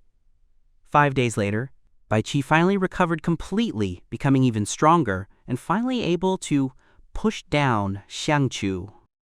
Back in the cave, the beast man immediately took Xiangqiu hunting, specifically choosing small, tender-fleshed wild beasts like large pheasants and wild rabbits. The pile of prey, like a small mountain, made Xiangqiu laugh helplessly. "Bai Qi, that's enough! This is enough for me to eat for 7 or 8 days. Bai Qi glanced at the pile of prey, nodding. "That's about right. Let's go wash them by the river." 3 pigeon beasts were plucked and gutted, washed thoroughly inside and out. Back in the cave, Xiangqiu roasted 1 pigeon beast alone. She ate the roasted meat in small bites. Bai Qi had eaten well these past few days, and didn't need to eat, just stared intently at her. Xiangqiu took an hour to finish the roasted meat. As soon as she burped, Bai Qi moved. She quickly said, "Bai Qi, I want to go west." Bai Qi said nothing, picking her up and walking towards the river. When they reached the river, his eyes lit up even more. Xiangqiu swallowed hard, trying to delay. "Go far away and wait for me," Bai Qi chuckled. "What's wrong, Qiu? I want to bathe. Can you go a bit further?" Xiangqiu put her hands on her hips and glared at him. Bai Qi shook his head. "Today, I'll wash you. I want to watch. Is that okay?" Xiangqiu pretended to be angry. "If you don't leave, you'll sleep outside the cave tonight." Bai Qi retreated dejectedly. Okay, I'll go wait for you." Xiangqiu took off her beast skin, went into the water, and washed her body and hair with cleansing fluid. Her hair was too long, almost reaching her waist. She ran her fingers through her hair and told Bai Qi, "Bai Qi, use your claws to cut it for me." Bai Qi was puzzled. "What's wrong, Qiu? Why do you want to cut your hair?" "It's too long and gets in the way," Xiangqiu urged. "Hurry!" Bai Qi paused for a moment, then lightly swiped, and the hair broke into 2 sections. Xiangqiu looked at the severed hair in her hand, mumbling to herself. On Earth, this hair could sell for 500 or 600. Bai Qi dug a small pit and buried the short hair, a look of regret on his face. But soon, his attention returned to Xiangqiu. He quickly washed himself, picked her up, and rushed back to the cave. Tonight, he could finally get what he wanted. "Ah, what's your hurry?" Xiangqiu frantically slapped him. "Nothing you say today will help." Bai Qi excitedly tossed her onto the stone slab bed, green light gleaming in his eyes, staring intently at her. Xiangqiu swallowed, hugging her knees tightly, nervously. "Can you be gentler?" Bai Qi's Adam's apple bobbed. He suppressed his inner impulse and whispered soothingly, "Qiu, don't be afraid." Before he finished speaking, his figure already enveloped her. "Don't!" Xiangqiu curled into a ball, trembling. At this moment, any words seemed superfluous. Only the most primitive impulse permeated the air. A few days later, Xiangqiu leaned on the cave entrance, taking a deep breath of fresh air, sighing, "Long-awaited sunlight." She didn't want to mention that beast with a human face again. No wonder he hunted so much prey.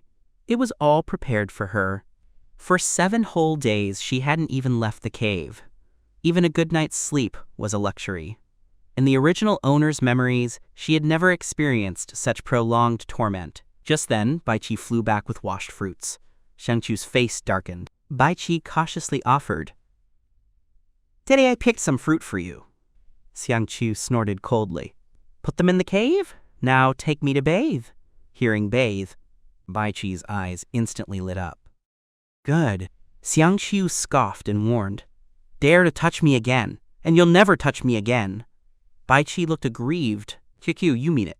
Xiangqiu kept a cold face. Bai Qi could only nod honestly. "Okay, don't be angry." Xiangqiu snorted coldly, cursing inwardly that if only he were a bit thinner, she wouldn't be so angry.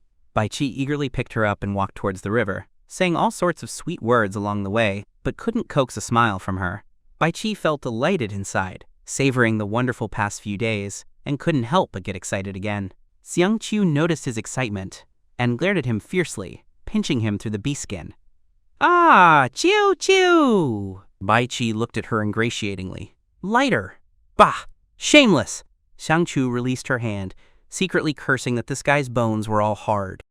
Bai Qi leaned his head closer. "Qiu, if you're angry, hit me." Xiangqiu pushed him away with a cold face. "Don't move. Behave." Bai Qi sighed helplessly and had no choice but to obediently carry her towards the river. As soon as they reached the river, Shang Qiu immediately sent him away and immersed herself in the water. The warm river water enveloped her tired body. Finally relaxed, she was almost falling asleep. Small fish larvae swam around her feet, helping to clean her. However, before she had been in the water for long, Bai Qi suddenly, with a tense expression, scooped her out. "What's wrong?" Shang Qiu hastily put on her clothes. Bai Qi helped her adjust her garments, his gaze fixed on the depths of the forest. "Someone's coming! Do you hear them?" Xiang Qiu followed his gaze and saw a blood-covered wolf suddenly burst out of the woods. The wolf saw them, and joy flashed in its eyes. It ran towards them, howling for help. "Save me!" Behind it, two ferocious iron-backed beasts pursued relentlessly. Bai Qi placed Shang Qiu in a safe spot, then turned and charged towards the two iron-backed beasts. The blood-covered wolf collapsed to the ground, panting heavily, its gaze anxiously fixed on Bai Qi. It had intended to hunt, but had unexpectedly encountered two iron-backed beasts, and almost lost its life. Bai Qi twisted off the head of one iron-backed beast in 2 or 3 moves. The wolf's pupils instantly widened. So powerful, the beast-man Black Wolf was deeply shaken. The strongest warrior in the tribe, Ying Xiao, might not be able to deal with an iron-backed beast so quickly. "Who is this beast-man?" "He's too strong." His eyes were filled with admiration. Beastmen are naturally drawn to strength, and his gaze was solely fixed on Bai Qi, completely unaware that Shang Qiu nearby was watching him. Bai Qi, however, noticed, and his face instantly darkened. He had intended to show off his strength to Shang Qiu, but her gaze had fallen on that half-dead wolf beast instead of him. In his anger, Bai Qi violently twisted off the head of the second iron-backed beast and flew angrily towards Shang Qiu. "Qiu," he said, his voice tinged with grievance. Xiang Qiu casually glanced at the iron-backed beast on the ground and praised, "You're amazing!" Bai Qi's face flushed, but he was still displeased. "Why are you staring at that wolf beast? I know him," Shang Qiu explained. The black wolf on the ground suddenly exclaimed, "Shang Qiu, you're Shang Qiu?" Shang Qiu nodded and walked towards the black wolf. "It's me, Black Wolf. How did you get so injured?" Bai Qi vigilantly stared at the black wolf, an alarm blaring in his heart. "Is this guy one of Shang Qiu's suitors?" Feeling the killing intent, the black wolf quickly conceded. "Warrior, thank you for saving my life. I will repay you in the future." Bai Qi coldly said, "No need." Shang Qiu glanced at Bai Qi, praising inwardly. This beastman is quite noble, not expecting repayment for kindness. The black wolf's injuries were severe and his breathing was weak. Shang Qiu asked the black wolf, "What about your injuries?" Bai Qi immediately shot her an accusing look, as if saying, "Why are you so concerned about him?" Shang Qiu was puzzled. "What's wrong?" The black wolf coughed up a mouthful of blood and weakly said, "Shang Qiu, save me. I'm too heavily injured to move. You can only rely on self-healing.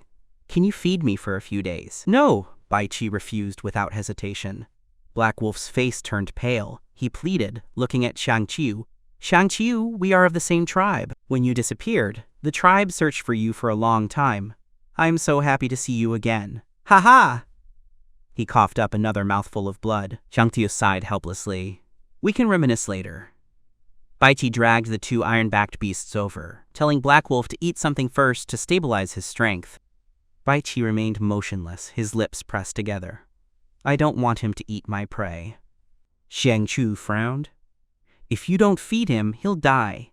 Black Wolf is my tribesman after all. We can't just leave him to die, can we?" Bai Qi still didn't move. Shang Qiu was even more confused. "What's wrong with you?" Black Wolf, seeing he couldn't hold on, quickly explained, "Warrior, I have a beloved female waiting for me back home. She hasn't agreed to be my mate yet. I don't want to die." Bai Qi raised an eyebrow. "You have a female?" Black Wolf nodded. "Yes, but she hasn't agreed yet." Only then did Bai Qi reluctantly agree, dragging the iron-backed beasts in front of Black Wolf. Black Wolf was overjoyed, devouring the carcass. Xiang Qiu looked at Bai Qi, then at Black Wolf, and suddenly understood. So Bai Qi was afraid Black Wolf would steal me. That's why he refused to help. Bai Qi picked up Xiangqiu and flew away. Xiangqiu was wrong. He won't care about him now. Bai Qi snorted softly. He's too badly injured? I'll go back and rub some bone powder on him. His wounds will heal faster. Xiangqiu nodded, but inwardly grumbled. Why did this guy suddenly get upset? Back in the cave, Xiangqiu observed Bai Qi's expression the whole way, but couldn't make anything out. Forget it. Too lazy to guess. As soon as I got him, he started throwing tantrums. I'm spoiling him. Bai Qi looked at Xiangqiu's indifferent back, feeling extremely wronged. He could only bury his head and grind bones to vent his frustration. The bones of the emaciated beast could accelerate wound healing. He quickly ground out a bowl of bone powder. I'll be back soon! Bai Qi shouted from inside the cave. Xiangqiu waved, signaling him to go ahead. Back at the river, Black Wolf had stopped eating and was resting on the ground. Fortunately, there were no beast attacks during this time. As Bai Qi approached, Black Wolf slightly raised his neck, grateful. Bai Qi said nothing, directly grabbed the bone powder, and, without even cleaning the wound, scattered it all over Black Wolf's body. Black Wolf stared blankly at the gray powder on his body, his nose twitching. What is this? Bai Qi tidied up the medicine. It's the emaciated beast's leg bone powder. Your wounds will be half healed by tomorrow morning. You'll spend the night here. The emaciated beast's bone powder? Black Wolf's eyes widened, his mouth agape. Gods above, I actually used the emaciated beast's leg bone powder. His mind was already planning how to brag about this back in the tribe. Bai Qi nodded faintly. Baosho's bones are indeed rare. Black Wolf lowered his head, his gaze complex. After Xiangqiu disappeared, not only did she not die, but she also found such a strong beastman as a mate. If Guoguo knew, she would definitely throw another tantrum. He sighed, grumbling inwardly.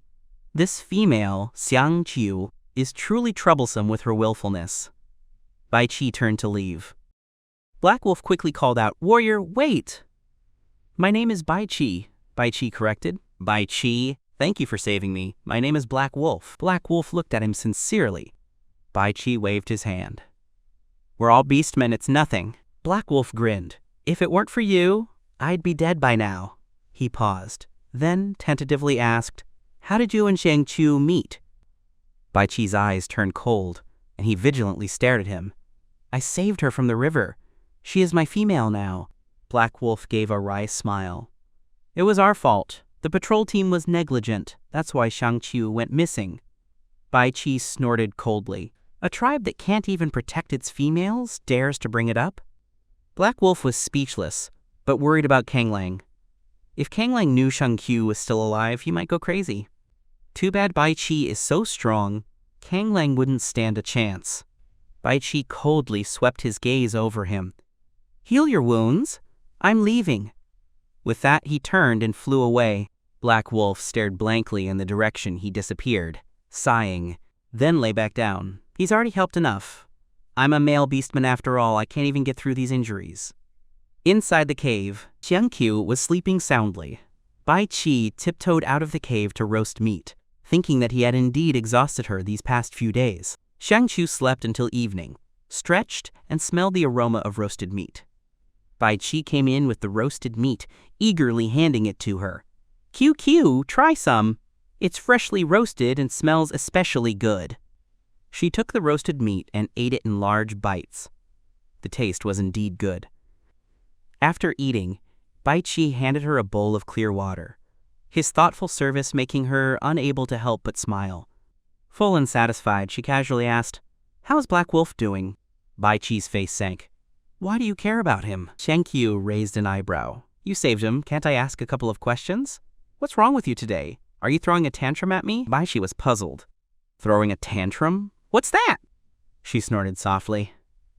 It means you're getting angry at me. Did I provoke you? Bai Qi was silent for a moment, then whispered, No. But you did today. I clearly felt you were unhappy. Why? Xiangqiu glanced at him. Bai Qi directly stated, Because you looked at other males, I'm unhappy. Ha! Xiangqiu laughed helplessly. reaching out and pinching his ear. "You're too easily jealous.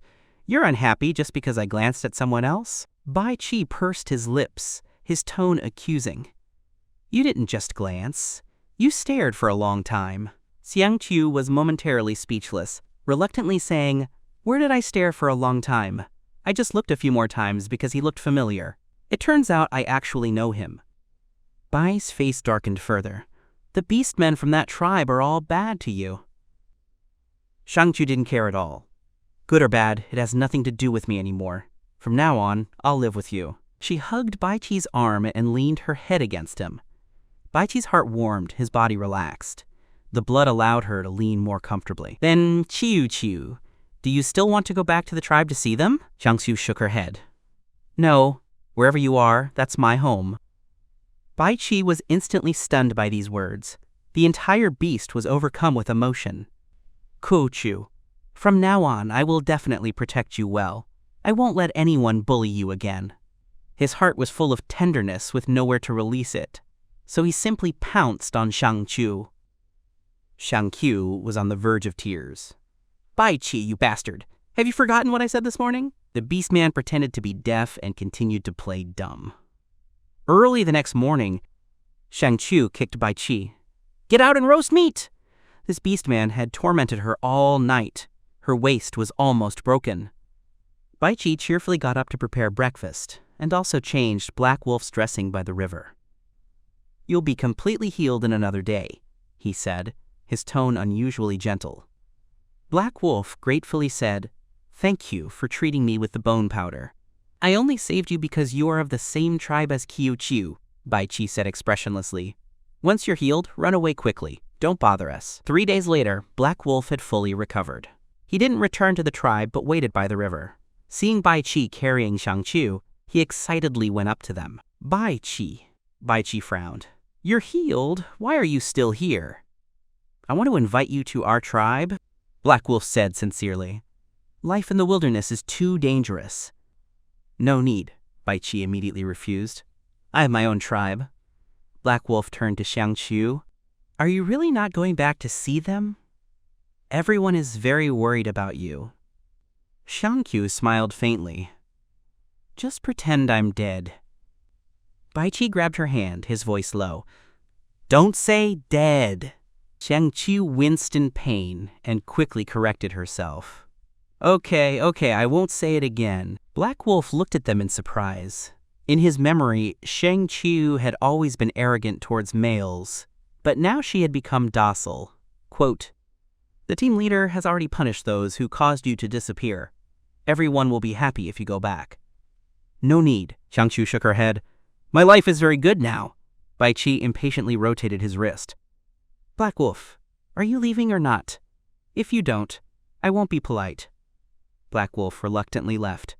Xiang Qiu, following her memory, found a large fish in the river. Pulling Bai Qi, she said, "I want to eat fish." Bai Qi frowned. "Fish have too many bones, they don't taste good." Xiang Qiu whined playfully. "Just try it?" Bai Qi jumped into the river and caught a few fish. Xiang Qiu squatted down to help scale them, but cut herself on a fish scale. Bai Qi immediately sucked her finger, and the wound healed instantly. "Don't touch these things again," he said sternly. Xiang Qiu smiled sweetly. "Okay, I'll leave it all to you." Bai Qi roasted the fish, and the aroma filled the air. He took a bite first to ensure it was fine. "No problem, you can eat it." Xiang Qiu took a bite, and was surprised to find the fish meat delicious. They both ate with great relish. Meanwhile, Black Wolf rushed back to the tribe overnight. He reported to team leader Bahei that Xiang Qiu was alive and that her mate, Bai Qi, had saved them. Bahei's expression changed dramatically when he heard the name Bai Qi. Early the next morning, he took Black Wolf directly to the river. As soon as Bai Qi landed, he sensed something unusual. He vigilantly looked around. Bahei suddenly attacked. Bai Qi quickly placed Xiang Qiu on a tree and met Bahei's charge. The two fought fiercely. Finally, Bai Qi pinned Bahei to the ground. Black Wolf hastily shouted, "Bai Qi, don't kill our team leader!" Bai Qi released him. Xiangqiu looked at all of this in confusion, her gaze wavering between Bai Qi and the team leader. These two seemed somewhat similar. Bai stared at Bai Qi, then suddenly clapped his shoulder and laughed loudly. "Good boy. You're stronger than AFU now." Black Wolf's eyes widened. "AFU? That's right, Bai Qi is my child," Bai nodded. Black Wolf was shocked. "Team leader, we never knew you had a child." Bai Qi faintly called out, "AFU." Xiangqiu's heart turned cold. So this was the father who abandoned his young? And he himself had been hiding happily in the tribe? She couldn't help but roll her eyes. "Bai Qi, let's go back to the tribe with AFU and have a good talk." Bai laughed heartily. Bai Qi turned to Xiangqiu. "Qiu, do you want to go?" Xiangqiu didn't hesitate. "If you want to go, I'll go with you." Bai Qi nodded. "AFU will go back to the tribe with you." Bai excitedly grabbed Black Wolf and flew off. Bai Qi carried Xiangqiu closely behind. Along the way, Bai chattered incessantly, asking about Bai Qi's childhood. Only then did Black Wolf realize that Bai Qi was the team leader's child from before he came to the Wuda tribe. When they arrived at the tribal square, the tribesmen, seeing the team leader bring back a strange beastman and Xiangqiu, gathered around. Bai loudly announced, "This is Bai Qi and he is my child." The whole square erupted in an uproar, especially Bai's females, who were utterly shocked. Bai excitedly said, "Before I came to the Wuda tribe, I was the mate of a warrior from the Southern Earth tribe. She died of illness, and that's why I left and wandered for 2 years before coming here. I never expected to reunite with my child." He threw his head back and laughed loudly, deafeningly. The tribesmen cheered and roared along. Roars echoed across the square. Xiangqiu covered her ears, cursing inwardly, "These beastmen are truly crazy." Xiangqiu, with her human mindset, couldn't stand the deafening roars, and simply covered her ears, trying to escape this ordeal. Bai Qi, initially infected by the atmosphere, a slight smile on his lips, noticed his little female covering her ears, a pained expression on her face. He frowned and suddenly roared at the beastmen in the square. "Shut up!" His roar was even deeper and more powerful than Bai's. The females fainted, one after another. Other males were also stunned and swayed. The beastmen instantly fell silent, looking at him in terror. Bai Qi, however, completely ignored everyone. "Are you okay, Qiu Qiu?" he asked, bending down with concern. Xiangqiu was dizzy from the roar and glared at him angrily. "Can't you be a little quieter? My ears are about to burst." Bai Qi apologetically lowered his voice. "I'm sorry, I'll be more careful next time. They were too noisy." He touched his ears. Thankfully, they weren't bleeding, but he didn't realize that after eating the blood tendon bone, his physique was no longer the same as before. It was then that the beastmen reacted, quickly looking at their own females. Some had fainted, others were bleeding. The scene was chaotic. "Wu Yi, quickly save them." Black Wolf picked up Bogu and ran off. Bai's forehead twitched slightly. He glared at his son and quickly called for his tribesmen to take the females for treatment. A perfectly good welcoming ceremony had inexplicably turned into a female injury scene. The beastmen were heartbroken. After all, females were incredibly precious. "Stop making a fuss, all of you!" Bai roared. "It was my oversight. The roars harmed females." Although Bai Qi is at fault, everyone shares some responsibility. He waved his hand. "Tonight, we'll all have a feast. Bai Qi, tomorrow, hunt a few large beasts to apologize to the females." Only then did the beastmen quiet down and disperse. Bai led Bai Qi and Xiangqiu back to his dwelling. Bai Qi noticed a male with a scar on his face giving him an unfriendly look. Just as he was about to ask, Bai patted him. "Causing trouble on the first day? Hurry up and go!" Xiangqiu held Bai Qi's hand, secretly laughing at the females who had once mocked her. Today was truly a sight to behold. The path was rocky, and Xiangqiu's feet were occasionally cut, causing her much discomfort. She looked down at the beastmen's bare feet and noticed that they showed no reaction to stepping on sharp stones, even crushing them. Her mouth twitched. "These guys' souls are too thick!" Then a thought flashed through her mind. "Bai Qi, there are so many stones in the tribe. Why don't you let the beastmen turn back into their beast forms and flatten the paths females usually walk on?" Wouldn't that prevent cuts? Beihei turned back, a hint of appreciation in his eyes. Not bad. That's a good idea. The females in the tribe often complain about their feet hurting from walking. This problem has always been unsolved. I never thought Xiangqiu would come up with a solution.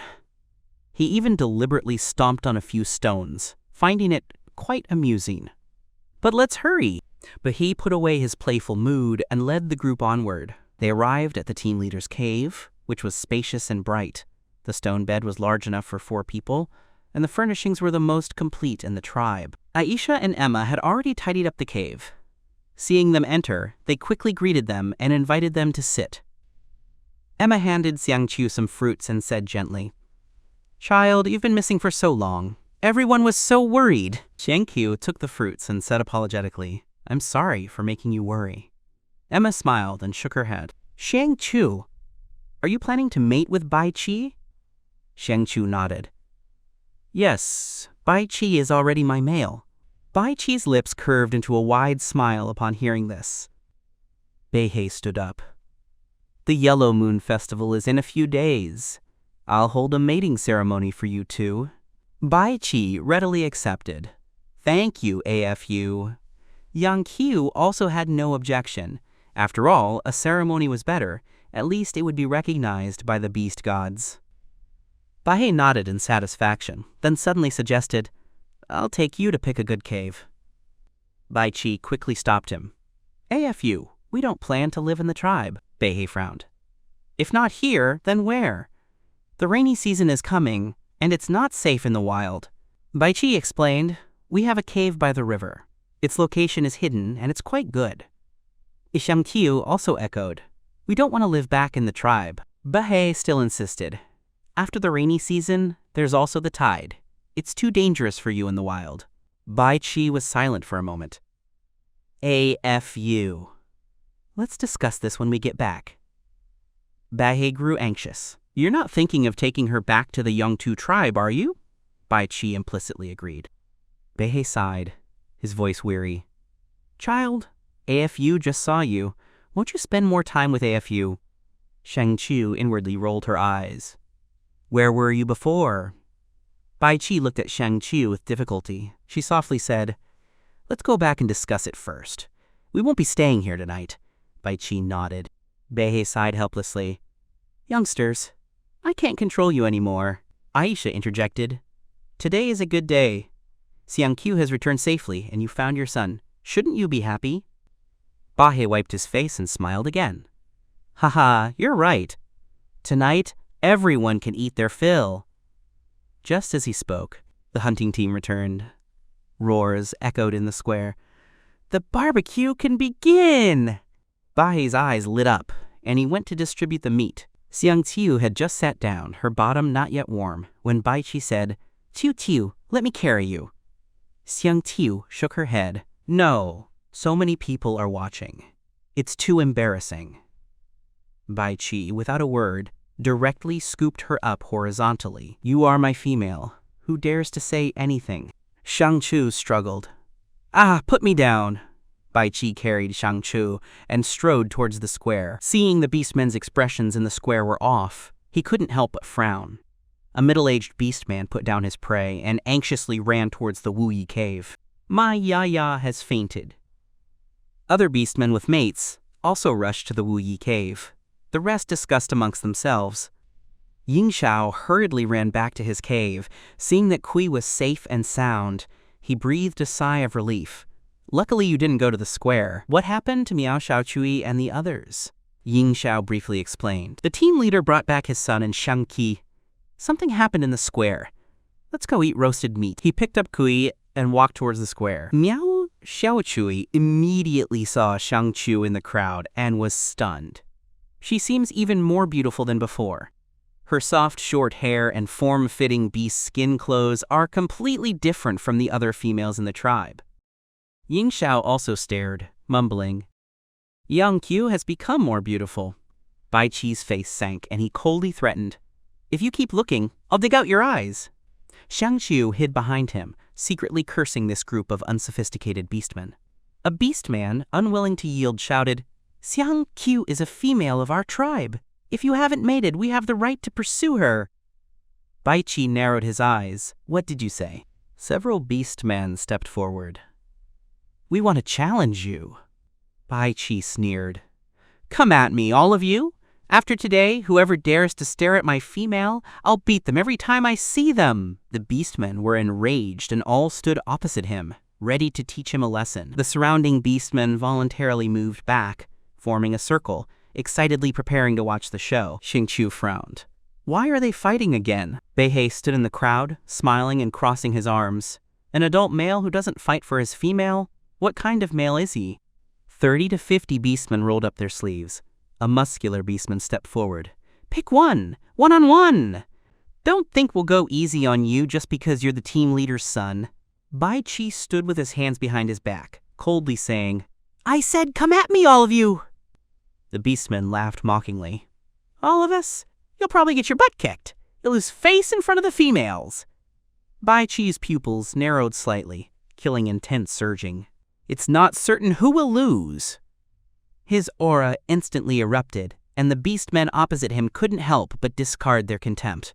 Kang Long sneered. Brothers, let's go. Bai Qi was fearless, meeting the incoming fists. Two fists collided. Bai Qi remained motionless, but his opponent was knocked back a few steps, his face flushed. The scene instantly fell silent. Then, the beastmen held nothing back, striking with full force. Dozens of beastmen ganged up, fists colliding with fists, dust flying everywhere. Ying Xiao pulled Kui back, avoiding the flying dust. The sound of fists hitting flesh continuously echoed. From time to time, beastmen were thrown out of the dust cloud, but they quickly rushed back in. The battle lasted for over half an hour. When the other beastmen arrived, they saw only Bai Qi standing alone in the dust. He was bruised and swollen, but still stood tall, his gaze fiercely sweeping the surroundings. Who else? The beastmen's mouths twitched, dozens against one, and they all lost. They would just be sending themselves to their deaths if they went up. Beihei laughed heartily, his face full of pride. Bai Qi is strong! Dragon beasts are inherently powerful!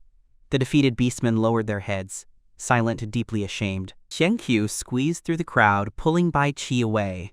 She said angrily, Only you know how to show off. Bai Qi was puzzled. Q-Chu, am I amazing? Xiang Chu glared at him. You're amazing. You're amazing to the heavens. Bai Qi scratched his head. I can indeed go to the heavens. Zhang Chu was speechless. Say less. Bai Qi obediently shut up, letting her pull him towards the river. Xiang Chu dragged Bai Qi away. Beihei awkwardly coughed. Don't mind them. The surrounding beastmen quickly returned to their lively chatter. Ying Xiao went to queue up. Miao Xiaokei gazed at Xiang Chu's retreating figure, a hint of envy in her eyes. That beastman is truly strong. By the river, Xiang Chu put her hands on her hips and lectured Bai Qi. Don't be so ostentatious in the future, understand? Ostentatious? Bai Qi looked confused. Xiang Chu sighed.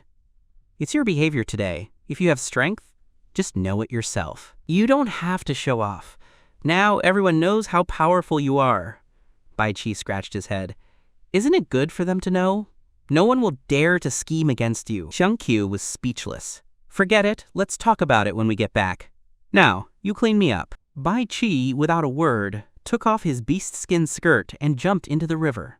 Xingqiu turned her back, covering her face. This guy really has no shame. After getting cleaned up, the two returned to the square. The meat had already been distributed, and the beastmen were enthusiastically roasting it. Bai Qi led Shengqi over. The square fell silent for 2 seconds, then resumed its clamor. The females kept their distance from Bai Qi, their eyes complex as they stared at Xiang Chu, feeling both anger and fear. This wicked female is too lucky. Beihei, in a complicated mood, exclaimed, Bai Qi, I've saved you some meat. Come roast it here. Aisha and Emma were building a bonfire with a large pile of meat beside them. Bai Qi made Xiang Chu sit down, casually placing a large leaf for her to sit on. This thoughtful gesture astonished the other beastmen. A beastman who fights so fiercely is actually so considerate. The younger females were even more disgusted. Why is this wicked female Xiang Tu so lucky? First there was Ying Xiao, and now there's an even stronger one. Guo Guo and Yaya, who were forbidden from blocking Xiang Tu, stood in front of her. Guo Guo put her hands on her hips. Xiang Tu, you ran away, making everyone look for you for a long time. Do you know that? Xiang Tu said lazily. I don't know, and I don't care. Anyway, none of you welcome me. My disappearance is exactly what you wanted, isn't it? Bahei frowned. Xiang Tu, your tribesmen were worried about you. The patrol team's mistakes have already been punished. Guo Guo grumbled defiantly. It was clearly her fault for running away. Yaya slapped Guo Guo's arm, then turned to Xiang Tu and asked, Is Bai Qi your male? Xiang Tu smiled, leaning on Bai Qi's shoulder. It's obvious. A flash of extreme jealousy crossed Yaya's eyes. She said directly to Bai Qi, Bai Qi, Xiang Tu is not a good female. Don't be fooled by her appearance. Bai Qi frowned. Aisha and Emma immediately spoke up.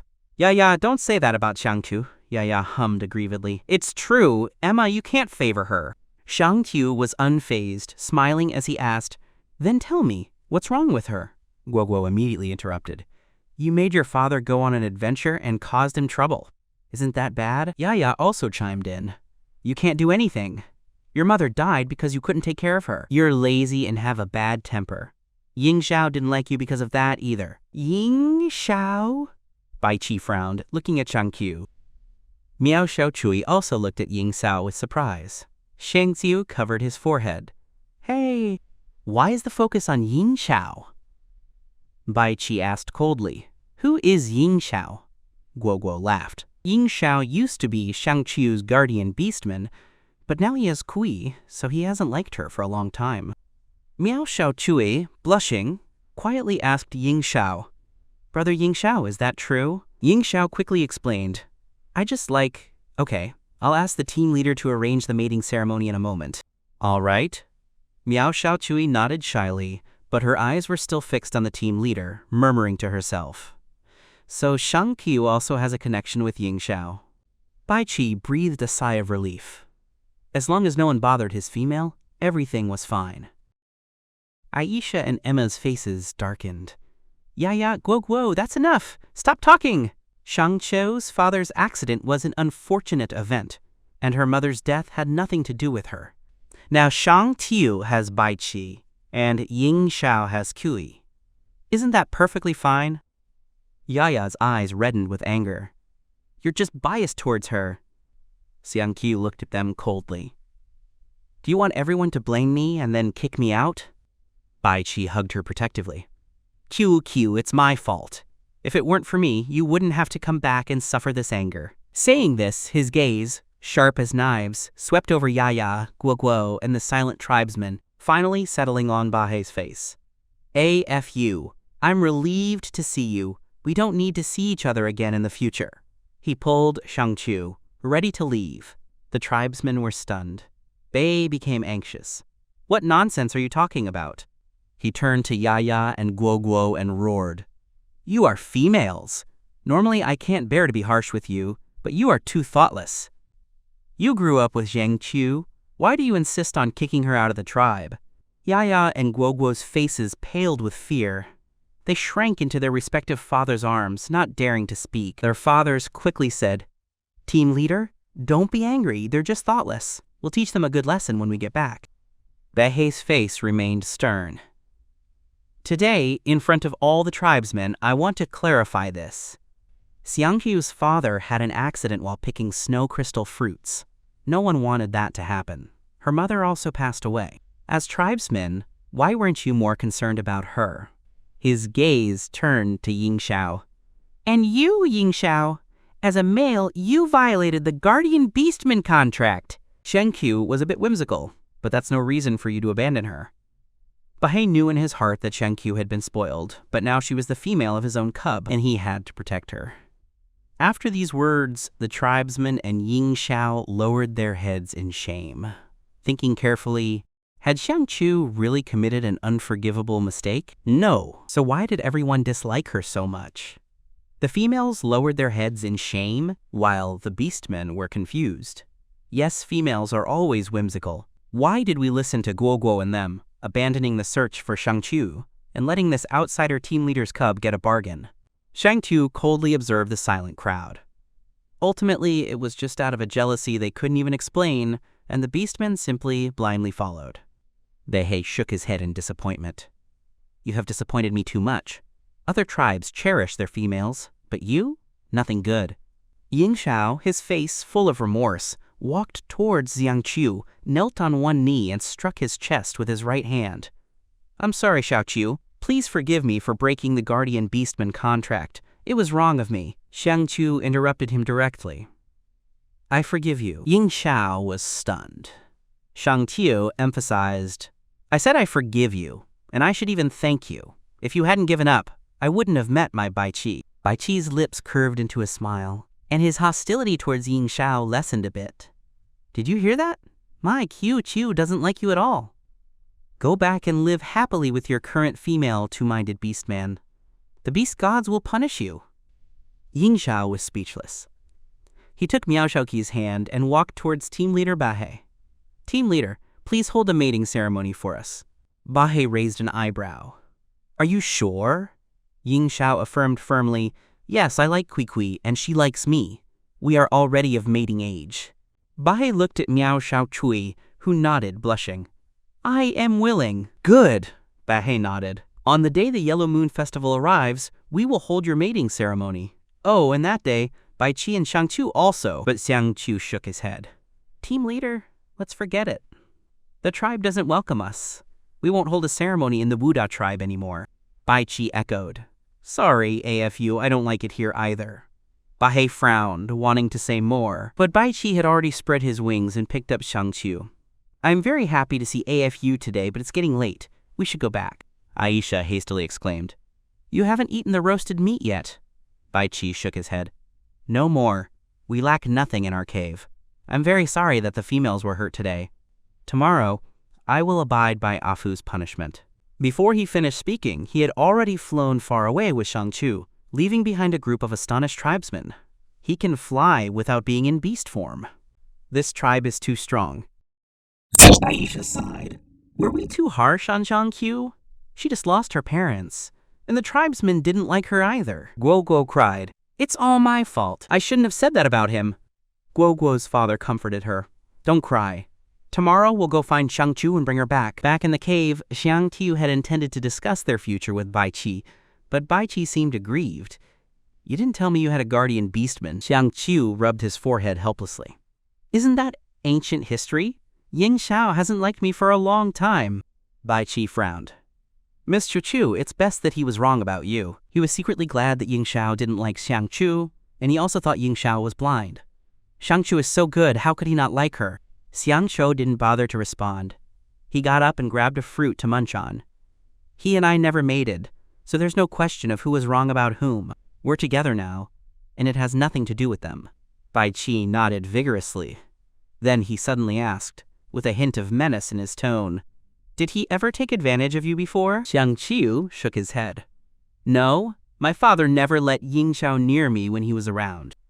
Baiqi finally breathed a sigh of relief. That's good. QQ, from now on, you can only have me as your male. He raised a hand and pinched her face. I know, great king of vinegar, she said, generously acknowledging him. Yes, I'm jealous, Xiangqiu asked helplessly. So what? Baiqi became serious. So you need to quickly give me a little cub. We need to get ahead of Ying Shao to show that I'm stronger than him. Shangqiu gave him a forced smile, with 1,000 mud horses galloping in his mind. However, his seriousness made her lie down silently. The next day, Baiqi brought 5 wild beasts as an apology to the tribesmen. Beihei said with a dry laugh, You worked hard. Do you want to come to my cave for some water? Baiqi shook his head. Kyo is alone in the cave. I'm worried. Guoguo's father and Yaya's father immediately stepped forward. Baiqi, please bring Shangqiu back. We want to apologize to her. Baiqi nodded indifferently. I'll pass on the message, but I don't know if she's willing to come back. Shangqiu was already awake. Baiqi kissed her forehead. I'll roast you some meat. After eating the roasted meat, Bai Qi asked, Qiu Qiu, do you want to go back and accept the tribesmen's apologies? Xiang Qiu was silent for a moment, then nodded. I can go back, but if your father insists we stay, what do you think? Bai Qi pondered. The rainy season is approaching. We can't be alone in the wilderness. It's too dangerous. Either we head to the Yongxi tribe now, or we stay in the Wuda tribe. Xiang Qiu sighed. Let's go see the Wuda tribe first. When the two arrived at the Wuda tribe, the tribesmen had just finished distributing the meat, and the square was full of joy. Seeing Xiang Qiu and Bai Qi, the tribesmen erupted in a warm welcome. Guo Guo pulled Yaya and ran towards Xiang Qiu, gathering courage to shout, Xiang Qiu, it was our fault. Please forgive us. Other beastmen also shouted, Xiang Qiu, we never wanted to kick you out. We were too indifferent to you before. Will you forgive us? Xiang Qiu stood in place, his eyes uncontrollably reddening. That wasn't his emotion. Aisha and Emma stood next to Bahei, smiling at him, their gazes full of encouragement. Guo Guo stared at her, her eyes full of genuine apology. Xiang Qiu knew in his heart that this girl was just a silly little thing. He took a deep breath, embraced the emotion that wasn't his, and smiled, speaking loudly. I accept your apologies, and I hope you will accept me too.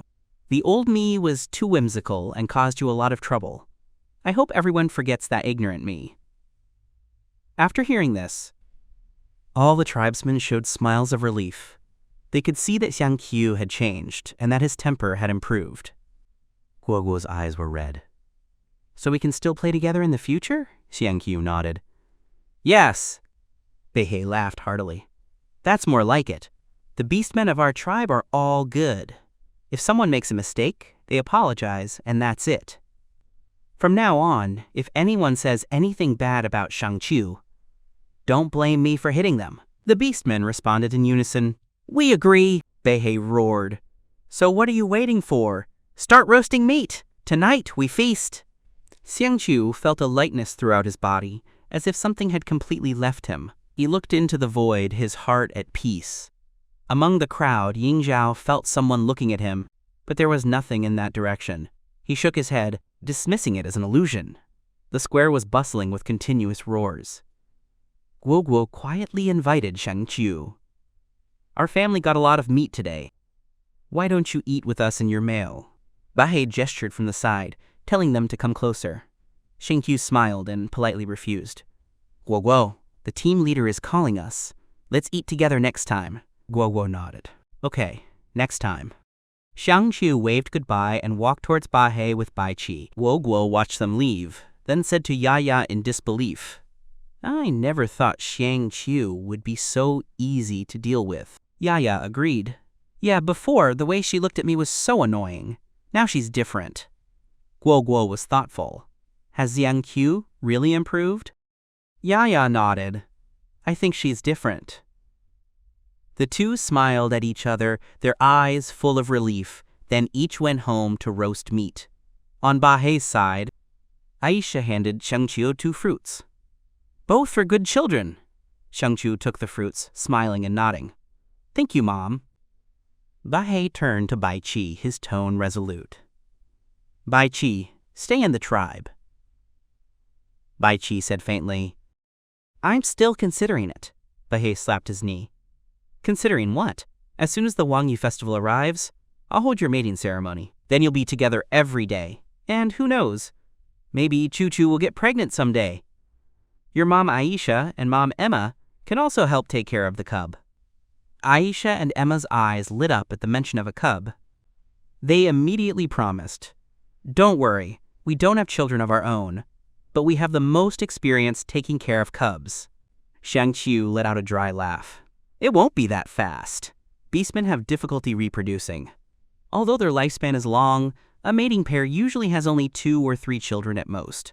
Nature never allows a species to reproduce excessively. Emma laughed and joked, Bai Qi is so strong that you're sure to have cubs soon. You can't wander around once you're pregnant with a cub. Xiang Qiu felt the topic was getting strange, but Bai Qi was delighted. AFU is right.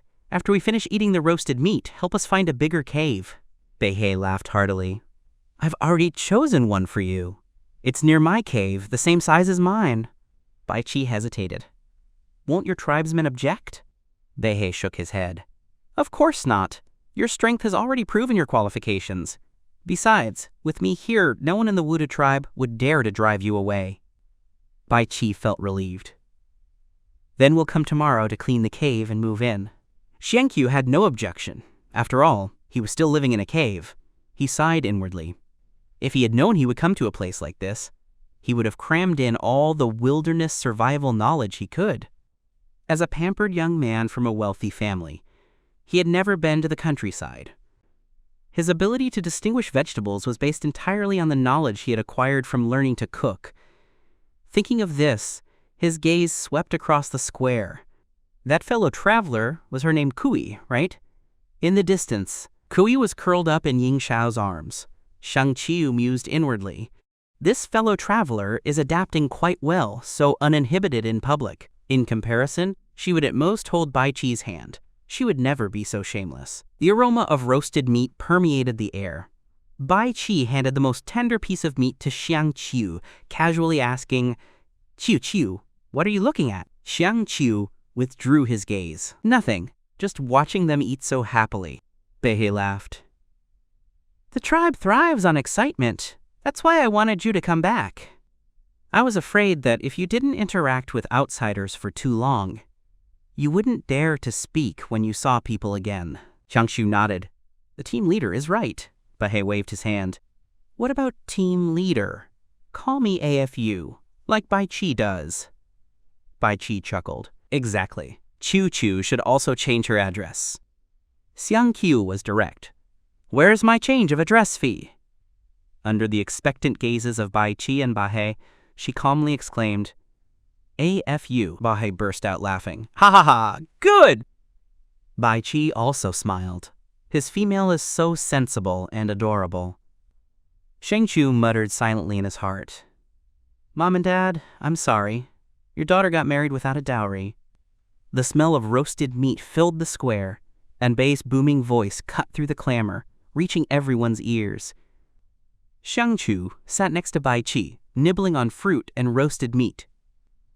He kept feeling like something was missing, but he couldn't pinpoint what it was, so he just stopped dwelling on it. After the meal, the beastmen began to dance in the square.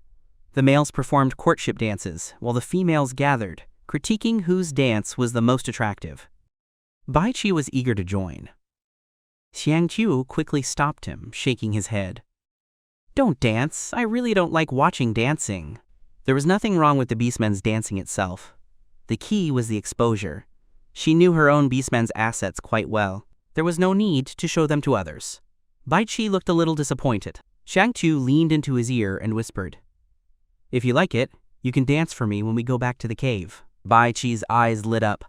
Okay, I'll dance when we get back. Xiangqiu sighed with relief. He looked up at the sky. The moon shone with a faint yellow halo, and the bonfire illuminated the bustling square. Then, a sudden shout broke the harmony. Team leader, Xiangqi has returned. Xiangqiu's eyelid twitched. He finally remembered what he had forgotten. Xiangqi! Beihei's gaze swept over her meaningfully. Xiangqiu immediately turned his face, cursing internally. Why is he looking at me? Beihei sighed, understanding. It was normal for young females to be popular. His own son was strong enough, so other males weren't a threat. He greeted the tribesmen, motioning Xiangqi to come closer. The tribesmen's gazes lingered strangely on Xiangqiu for a moment, which made her uncomfortable. She subtly hid behind Bai Qi. Bai Qi, still oblivious to the drama unfolding, focused his attention on the burly man running towards them. Xiangqi seemed a little bewildered, seeing the lively square, wondering inwardly what special day it was. He walked towards Beihei, respectfully pounding his chest in greeting. Team leader, I've returned. Beihei grunted a welcome. Good that you returned. Have some roasted meat. Xiangqi took the meat Aisha offered him, then said dejectedly, Team leader, I still haven't found Xiangqiu. Bai Qi's pupils constricted. A feeling of alarm tightened in his heart. Who is this guy? Xiangqiu cursed under his breath. I really shouldn't have come back. He wasn't afraid of Xiangqi's entanglement. He was afraid of Bai Qi, this unbridled beastman. Last night had already been enough struggle, and now Shang-Chi appeared. Who knew how this night would end? The tribesmen quickly fell silent, staring intently at the unfolding drama. Beastmen had little entertainment. They loved to watch romantic disputes between females and males, especially live conflicts. Kan Leng stood at the edge of the crowd, a cold smile on his lips. This bear is going to have bad luck. Bai Qi is not to be trifled with, he regretted in his heart. If he had forcibly kept Shang-Chi back then, none of this would be happening today. Black Wolf, nearby, gloated. Chang Lang, just wait and see. Shang-Chi will be beaten worse than you yesterday. Chang Lang gave him a cold glance. Let's fight another day. Black Wolf was unfazed. Well, let's fight.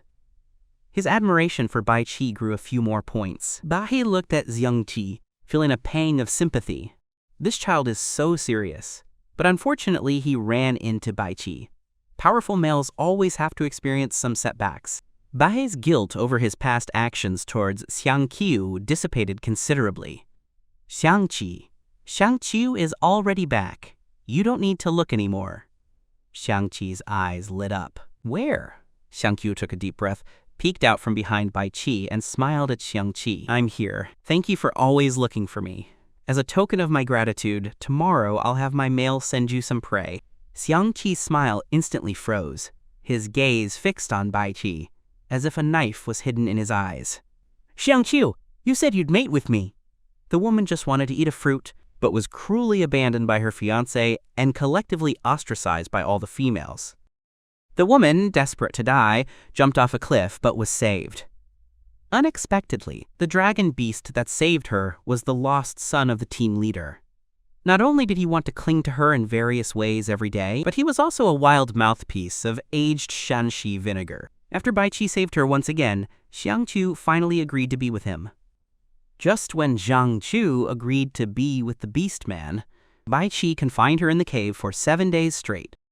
After finally managing to get out, sore and with weak legs, she accidentally saved a black wolf from the same tribe, only to be attacked again by a jealous Bai Qi. The next morning, Shang Chu kicked Bai Qi. Go out and roast some meat.